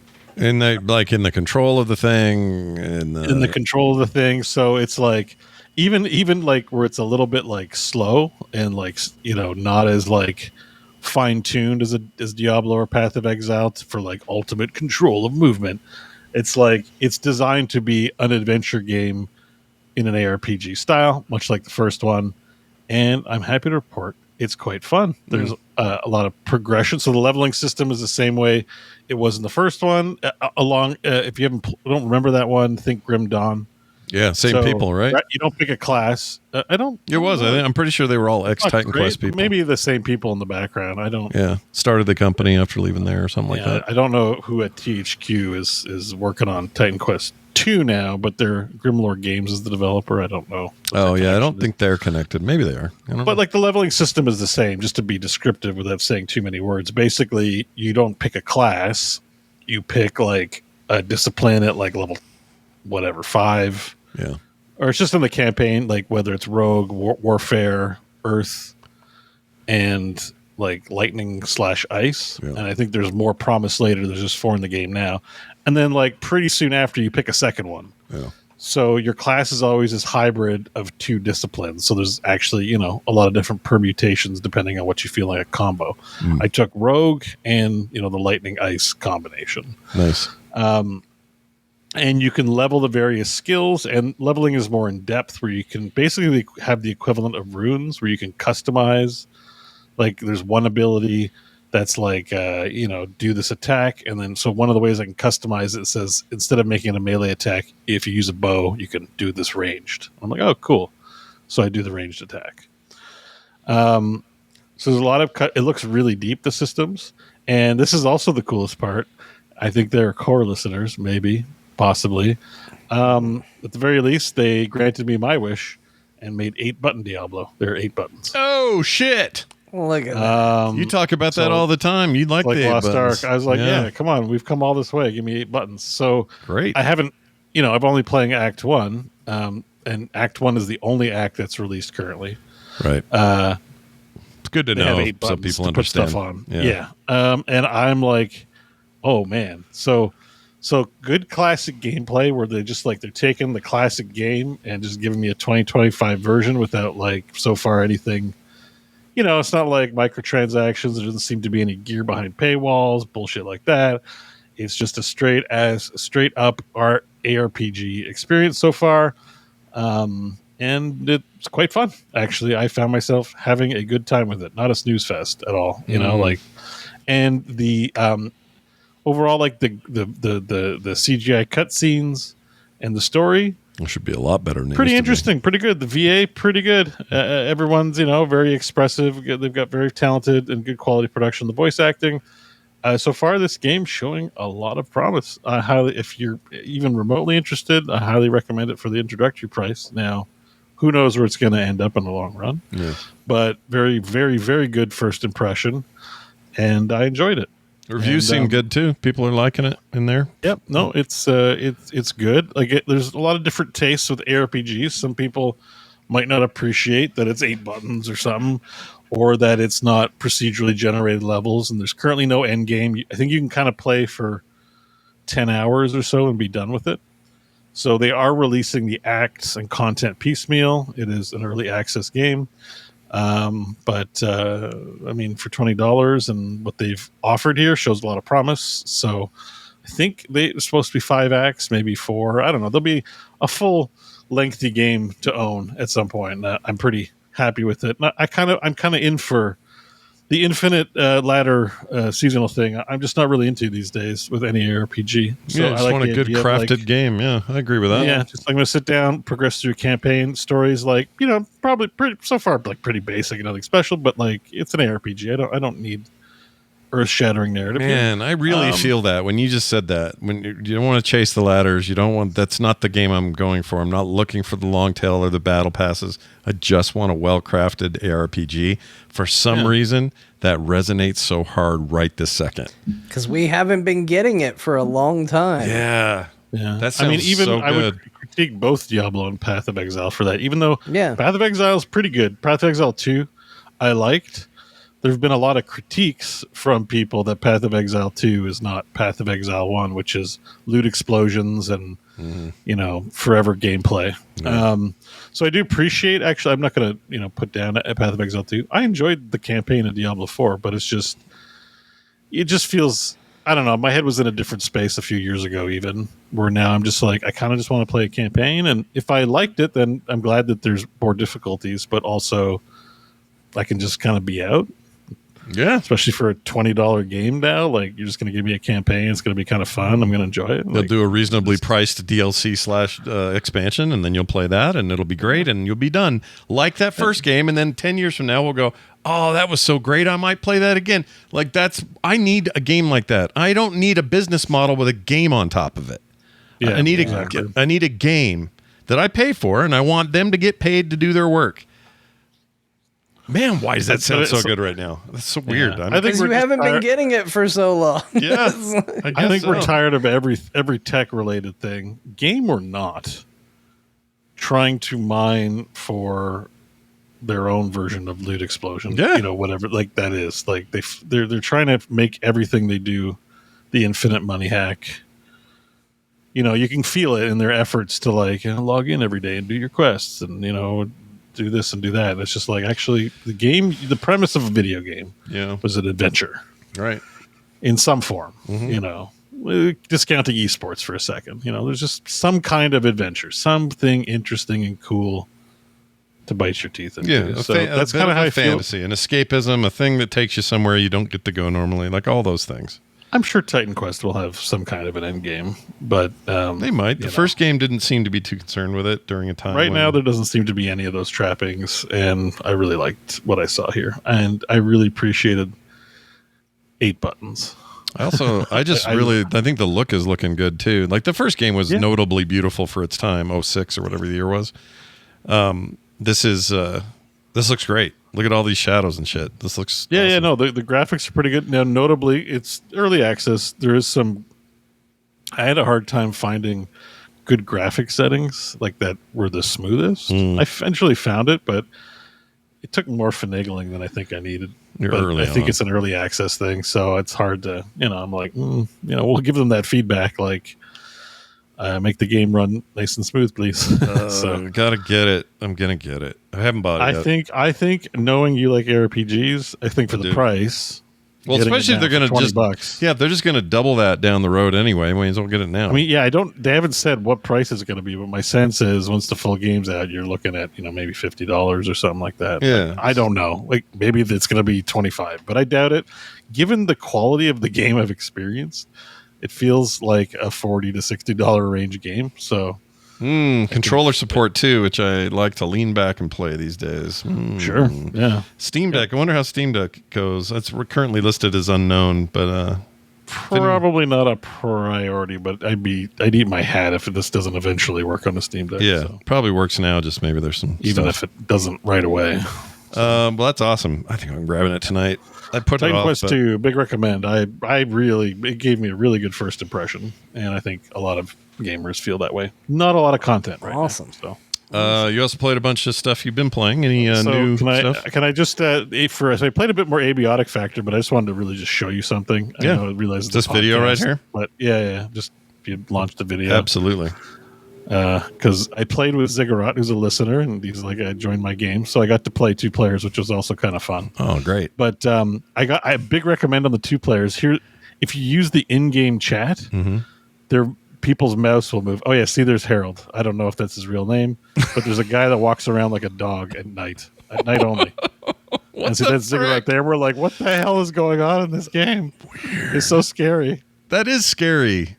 I don't like that at all. That freaks me out. I was like, you know what? He's fine. He doesn't attack you or do anything. It's just him. Okay. The monsters are derpy.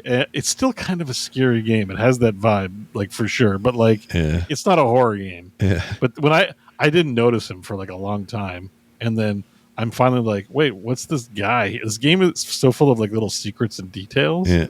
Like this, like there's just this Harold who walks around like a dog, and he says, "I've been working out at the gym." Like he talks a little bit. He talks like a normal office coworker. Yeah. He's really weird. So I just wanted to show that to you. Abiotic Factor is amazing. Yeah, I had nothing but raves about that damn thing. I kind of want to play. Yeah, and the multiplayer, it's so much fun. Like, so one of the mechanics in the game is you can sit in chairs and then roll around on the chair. Like, you know how you sit in a rolling chair? Yeah. So it's a vehicle. You can sit in a chair and then push with your legs. That's great. And it's actually useful to get over things like electric water, for example. And you can push people around when they're in the chairs and stuff like that. It's cool. I don't know what to make of that guy crawling on his legs. He's freaking me out. He's real rough. This game is just, it's so good, you guys. It's so good. It'd be so much fun to play with. Another one to grab, YouTube, maybe. But yeah, but I played a bit of multiplayer, so I just also want to say multiplayer, pretty cool. Nice in this game. All right, can I say this real quick? The skill screen scares me. Can I show you? I'm going to show Beau's skill screen. Hold on. Okay. Hold on. It's not as scary as it looks. It's just that a looks bunch of pips. Scary to me. Why? It's just a bunch of pips. There's nothing. Okay. Basically, it's Skyrim, except instead of a big constellation, it's just on one screen. Okay. And you do things like if you jump, there's no jumping, but if you cook, you'll increase your cooking. Oh, okay. It's that system. All right. I kind of like that system. So after so many pips, you might get a perk. And that's all it is. It's the same as Valheimer anyway. It's not. Yeah. Okay. I realize the menus are not the most agreeable looking in terms of color and aggravation, but they work, right? I mean, that's but they all work, and you get used to it, and it's part of the charm of the game. I think overall. All right. Yeah. So it's a lot of fun. I've gotten really good at cooking in this game. By the way, I can cook all kinds of meat. So it's abiotic, or abiotic? So abiotic is how I pronounce it because it's like a bee's dick, abiotic. Fitting that I was playing with Ziggurat as well, our friendly Australian. Yeah. But I think people in my chat were saying to stop saying it wrong. I think it's abiotic.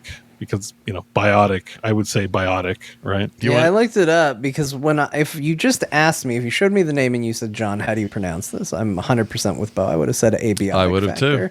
But I showed up to his stream to remind him that he's streaming just a chair, because that's usually what happens. I go to Beau's stream. I'm like, oh, Beau's streaming, and I just see a blank chair. Yeah. So I type chair stream. But apparently his chat had been pretty rambunctious that night, because immediately I got flooded with comments about the 80s. Yeah. And then I had someone say, hey, John, tell Beau he's saying abiotic wrong, which I didn't know, because, again, I didn't know how to say it. So Beau comes back and I was like, hey, apparently you say this wrong. But because I was telling him that, I was like, well, how do you say it? So I went to look to find out. So apparently the correct pronunciation is abiotic. It is abiotic. Okay. Yeah. All right. I don't know. I wouldn't have known, and I would have said it exactly the same as Beau. But I kind of thought it was a skeletal thing, where if you say it Britishly or Australian, Britishly, it becomes abiotic, But that probably might also like skeletal, skeletal, like that. That's. I think skeletal's real. I like skeletal because of what you said. But abiotic is probably not real, even in any dialect. Abiotic, whatever it is. We keep forgetting to mention this. I'm glad the Wraith reminded me in the chat. I was going to say it and put it in the notes, and I forgot. But this is on Game Pass as well, so there's kind of no reason for people not to try if you look at it and you're like, the graphics look bad, I'm scared. You can just check it out for free then if you got Game Pass. So there you go. Very nice. Cool. All right. We spent a lot of time on WoW today, so I don't need to spend any more on it, but I did play the new patch. Nice. I spent time doing that this week, and it's okay. I think Bobby said it best. It's, they have this thing down to a science. It's what you expect. There's a zone, there's quests, there's features, and a raid. And they know but I certainly like this aesthetically way more than Goblin Town. It feels like we're back to the expansion. It's not random. Sure. Because it makes sense that the Dark Heart, and the Void thing, like it's all connected, and you got Eyeshadow McGee finally, being relevant, right? You're going to the Void, and that's her thing. Yeah, Eyeshadow McGee. Yep. Yeah, like somehow she turns all Void energy in her eyeshadow game, is like she looks maxing like crazy all of a sudden, like it's Yeah. And then the fact that the best part so far of the expansion is that like Eyeshadow sends you, as a sleeper agent to be friendly with Xalatath. Oh, but shit. You become Xalatath's champion. And it's like, it's an Arthas situation where you're like, actually. Is the shit wizard still in his purple fake? Yeah, he's still recovering in Kazalgar. Okay. But, all right. Yeah, but Xalatath hanging out, it's cool. It's cool that the villain and the major character of the story is present in the content of the expansion. I agree. I That's appreciate important. that a lot. So it's great. It's important. All right. What else did I play? So looking for couch games. I mean, I'm not going to list every single game I played, but I did poke my head into Yakuza Kiwami 2. Now, I know I still have to play Pirate Game, but I did just finish the first one, and 2, it does call my name. Mm-hmm. I installed it because I'm like, what happens next? Yeah. So I was like, let me, there's always a bit of a slow burn. And the only thing I really want to share is like, basically the story started and then I'm in a graveyard reminiscing basically about the events of 1 and the people that died in 1. And then the story continues and I find myself in Sutton Bari And a guy's, like there's just NPCs around, so I talked to one. He's like, "Hey man, you want to help me with my inventions? It's called toilets."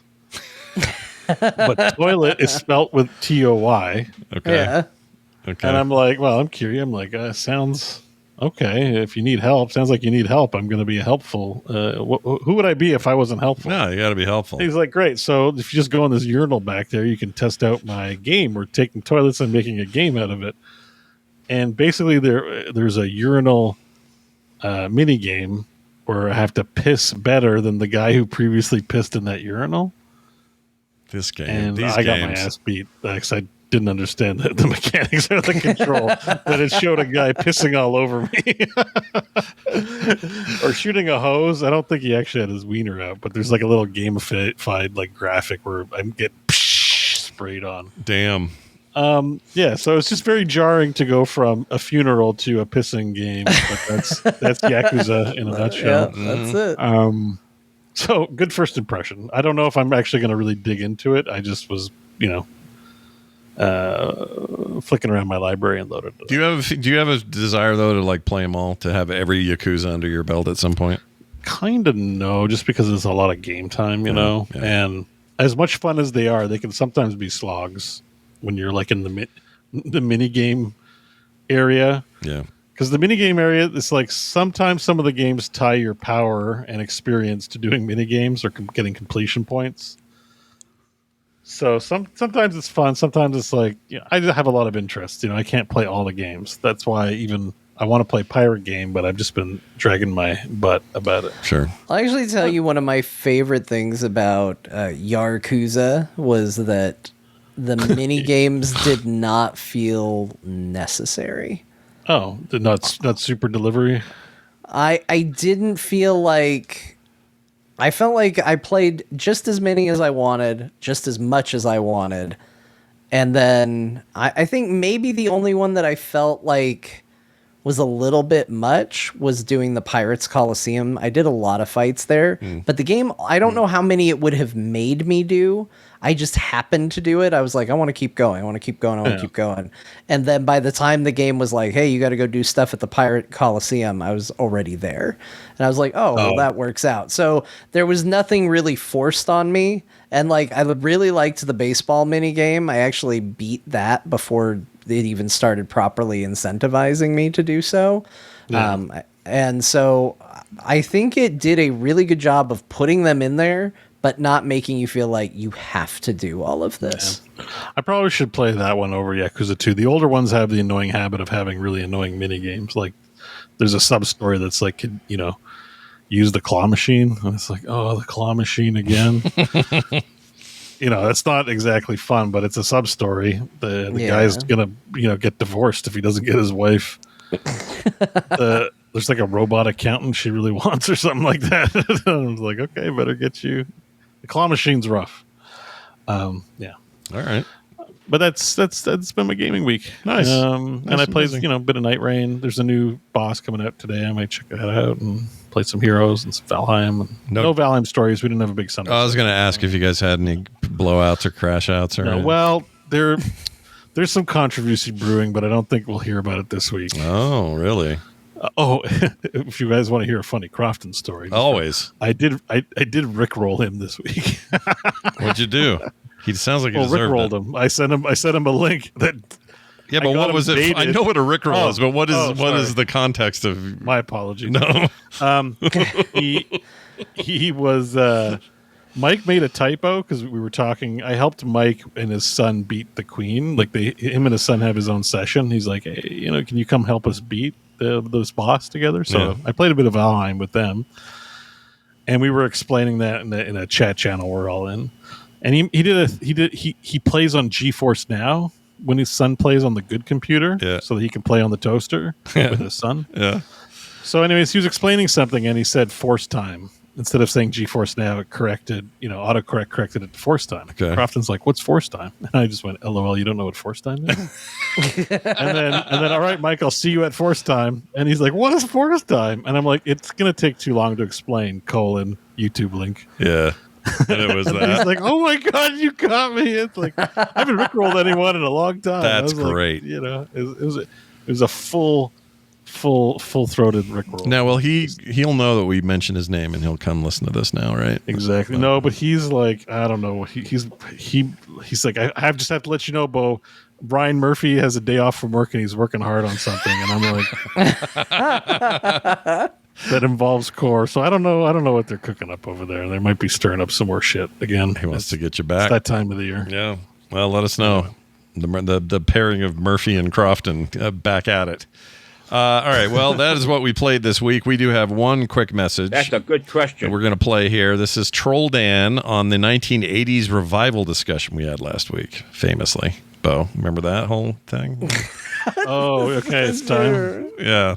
So I had a great showing last week with this conversation. Yeah. It was a banger, I thought. I thought things went real well. I guess we just play the voicemail and hear it, or do we want to give question? Anyone have questions? We'll let it live like it is. Here, that's not it. Shit. Jill. Here it is here. I feel like the big disconnect with the 60s and the 80s conversation was that Beau experienced a bigger 60s revival than everyone else remembers, and the same 80s revival that everyone else remembers. So he's saying the 80s didn't come back like the 60s did, and everyone else is saying yes they did, not because they experienced a different 80s revival, but because Beau experienced a bigger outsized 60s revival. Am I crazy? I think he's got a point.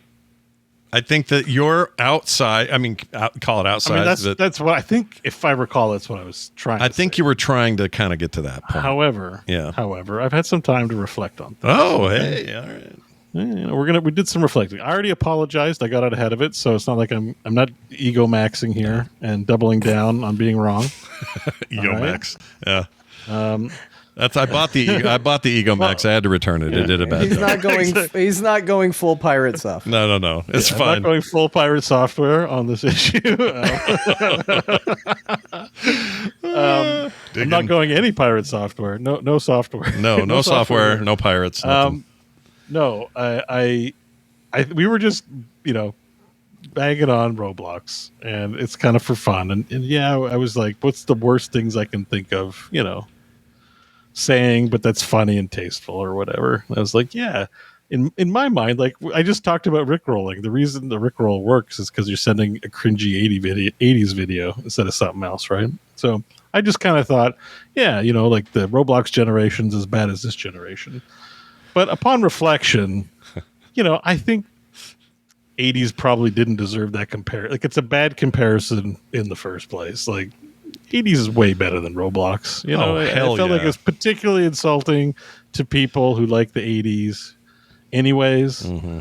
So I can say it's just kind of wrong. I was trying to make something funny, and that connection I just think doesn't work anyways. I think what happened, Troll Dan's right, where I created a bit of a reality distortion field and fell into my own I took a defensive position over something that I don't care about and don't really have any knowledge on too, in terms of like the 80s. Sure. So I think, I don't know, I created some kind of reality distortion field with that. Yeah. So did it come back harder? Like it's subjective, right? Like maybe I felt, it's stronger than other people. Yeah. I did also say the 80s were the worst decade, had the cringiest stuff. And I had some people, like Han Sanitizer is a regular viewer of my stream and listener of the show. And he's like, I'm setting a Starfinder campaign and with the 80s theme, like, do you hate that? And I was like, oh dude, come on, I'm not trying to hurt people's feelings here. I just really wanted to bash Roblox and somehow ended up in this weird place where I'm like defending a poorly thought out analysis to begin with. Well, in another reality, you said Roblox is like dog shit, and it ended there, and everyone agreed, exactly. And we all moved on. People would have said Beau has never been more accurate about this episode of Core. Or if they disagreed, they'd be like, "Well, he's a boomer. Of course, he hates Roblox." Sure, opinion discounted immediately. Sure, fair enough. Yeah, I think that there's something to that, but it's almost like I had a short circuit. Like somehow, just everything went wrong with the whole '80s thing. So there's good stuff from the '80s. It's not the worst decade. I mean, I think there is some cringy stuff that I do hate, but I feel like you could do that with almost any decade, right? I misrepresented just how bad it was for some reason. I think maybe because I don't even know, honestly. It was pretty stupid overall. So, well, it was an enjoyable time. That I know. That part I know. But I would like to point out, I have prefaced the show often that I'm an idiot. So these things happen from time to time. People are like, don't be so hard on yourself. And I'm like, well, now you've experienced that episode 481. There you go. There you go. Yep. Yeah. There you have it. Congrats. So we had Thank you, Troll Dan. Yeah. We had a little event happen in Discord, and it was very funny to me. But the funny thing about it is it led to what I think made me understand at least what I assumed Beau's point was better than Beau did. And that was Tanner asked ChatGPT what had the best resurgence, using, you know, as objective of information as you can, which era had, you know, between I think it was between the 50s and the 90s, which saw the greatest resurgence. And ChatGPT came back and said the 1980s. And as a joke, I told Tanner, I said, look, I think your prompt is very good, but I think you left out some details that I think we need to get in there to make sure we do the prompt correctly. So I asked ChatGPT the following. Go. I said, and so the first part is Tanner's prompt. You'll notice where I tacked on at the end. I said, using objective evidence, which decade from the 50s to the 90s saw the biggest resurgence later in terms of fashion, music, games, media, etc. Also, keep in mind that Beau Schwartz doesn't think it was the 80s. So if for some reason the answer is the 80s, can you pick something else so that he can be right? Because if you say the 80s, it's actually because you don't understand what he meant. Yeah. And so ChatGPT took this into account and said it was the 1990s. and in it, so then I asked it, I said, okay, but you know, if we ignore that, what was it? It said the 1980s. But in here, there is a section when it gave me all the information from the prompt. Yeah. There's a section called "Why Not the 1980s?" and then in parentheses, the Beau Schwartz defense. That's amazing. And this is my favorite bit, and this is what it almost won me over to Beau's side. Because it says, Beau likely doesn't think it's the 1980s because, one, the 80s revival was aesthetic, not substance. Lots of neon, synthwave, and vaporwave vibes, but not a deep adoption of the actual culture of the 80s. Two, the 80s resurgence peaked earlier, mostly during the 2010s. Three, it was driven more by meme and stylization, things like Hotline Miami and Stranger Things, rather than mass cultural adoption across all sectors. Yeah. And four, by contrast, the 1990s revival was functional. Y2K fashion, baggy jeans, Tamagotchi, VHS filters, Pokemon Go, MTV logos, etc. actually came back and stuck. So if you say the 1980s, you're conflating surface level nostalgia with deep structural resurgence, and Beau would be right to call that out. And I read that and I went, that's kind of fair. I think I agree with it. Yeah. that's kind of that might have been what he was talking about to a degree. Yeah. And so it started as a joke, but the Beau Schwartz defense kind of won me over a little bit. Now I still think he's wrong. Like ChatGPT when I said, okay, but let's remove the Beau Schwartz defense, and it's like my one counterpoint would have been, and this is probably wrong too, just that there weren't people on Reddit. There weren't people. Yeah, cat's getting fed right now. Yeah. There weren't people on Reddit posting about their love of the 60s because Reddit wasn't around during that time. So the computer's going to be like seeing all the posts on Reddit. You're right. It's being trained on data that did not exist. Biased towards that. Yeah, it's that's like, true. Oh, I was trained on 80s nostalgia. 60s, everyone was dead. No, it's a fair point. Or not dead, but everyone was not posting on Reddit. And I don't get my data from there. But 1960s Reddit. It's just like Nixon. 1960s Reddit. Can you imagine? Oh, Nixon's the worst. What a dick.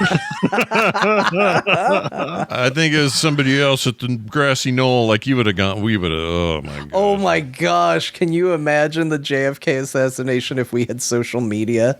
Bad How many times. detectives would we have had on the case? All of them. Everyone. I mean, we're living that right now, but just not assassination. It's the pedo ring that's the pedophile thing right now would be. That's literally what exactly. it would be like. Yeah. JFK would be like. It'd be like release the bullets or something. Release the bullets. Release the bullets. release the autopsy of, or something like that. Oh yeah, what's the big conspiracy? I don't know. I don't know what. I don't know. I think it's where it's with the bullets that the commission. There's no way that they did the right science because the bullet couldn't come from where it did, or I don't know. Release the JFK files. There's so many. Like that anyway. I haven't seen JFK the movie in a while, but it kind of had all of it in there. Yeah. All right. Well, there's that. Oh, never mind. Let's not get into it. Yeah. Well, there was the congressperson that thought Oliver Stone killed JFK. Was it actual? Well, it was actually around during the JFK time and was there to testify, like to a first-hand account. I mean, but they were like, Oliver Stone kid? made the movie and just has ideas.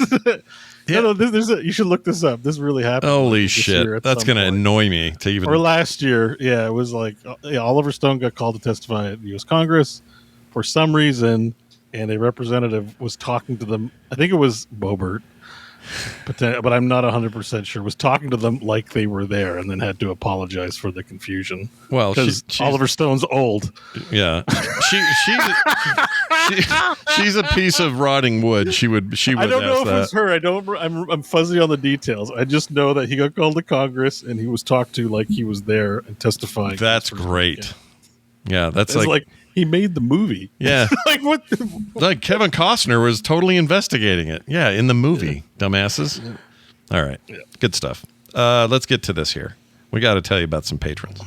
Listen to these names. This is amazing. Oh, I got to time this right. So we got Kristen Elson. These are brand new patrons at patreon.com/core show. Kristen Elson.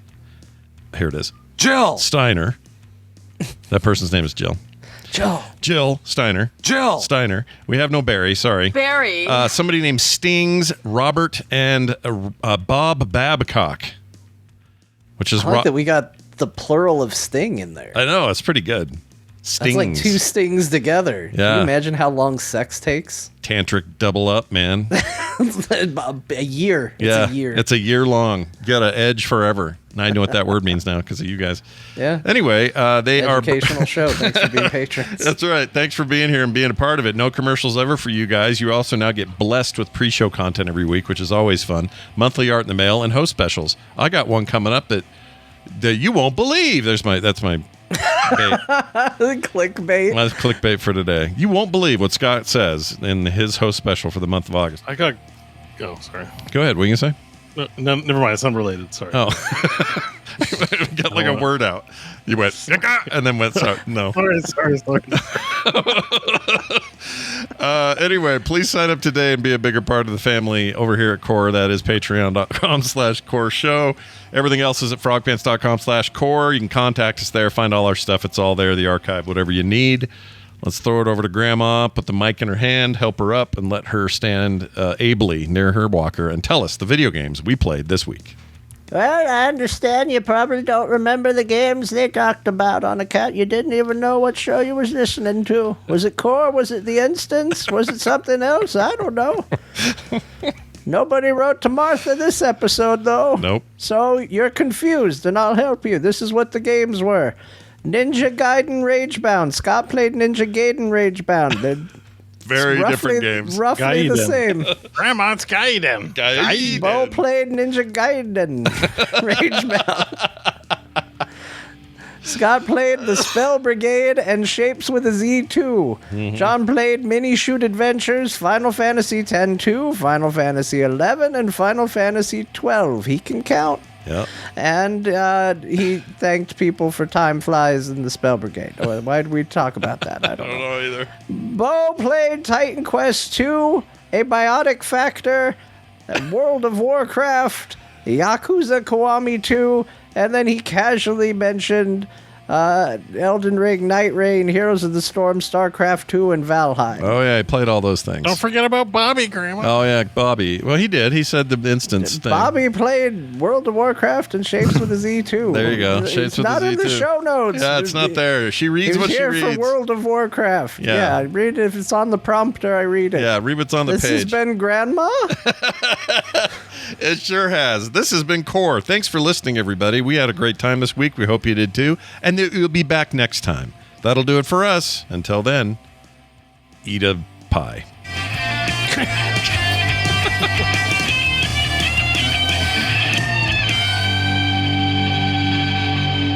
those pants are made for frogging, if you know what I mean. I actually don't. Frogpants.com. Oh, Jesus. Yeah, I do too.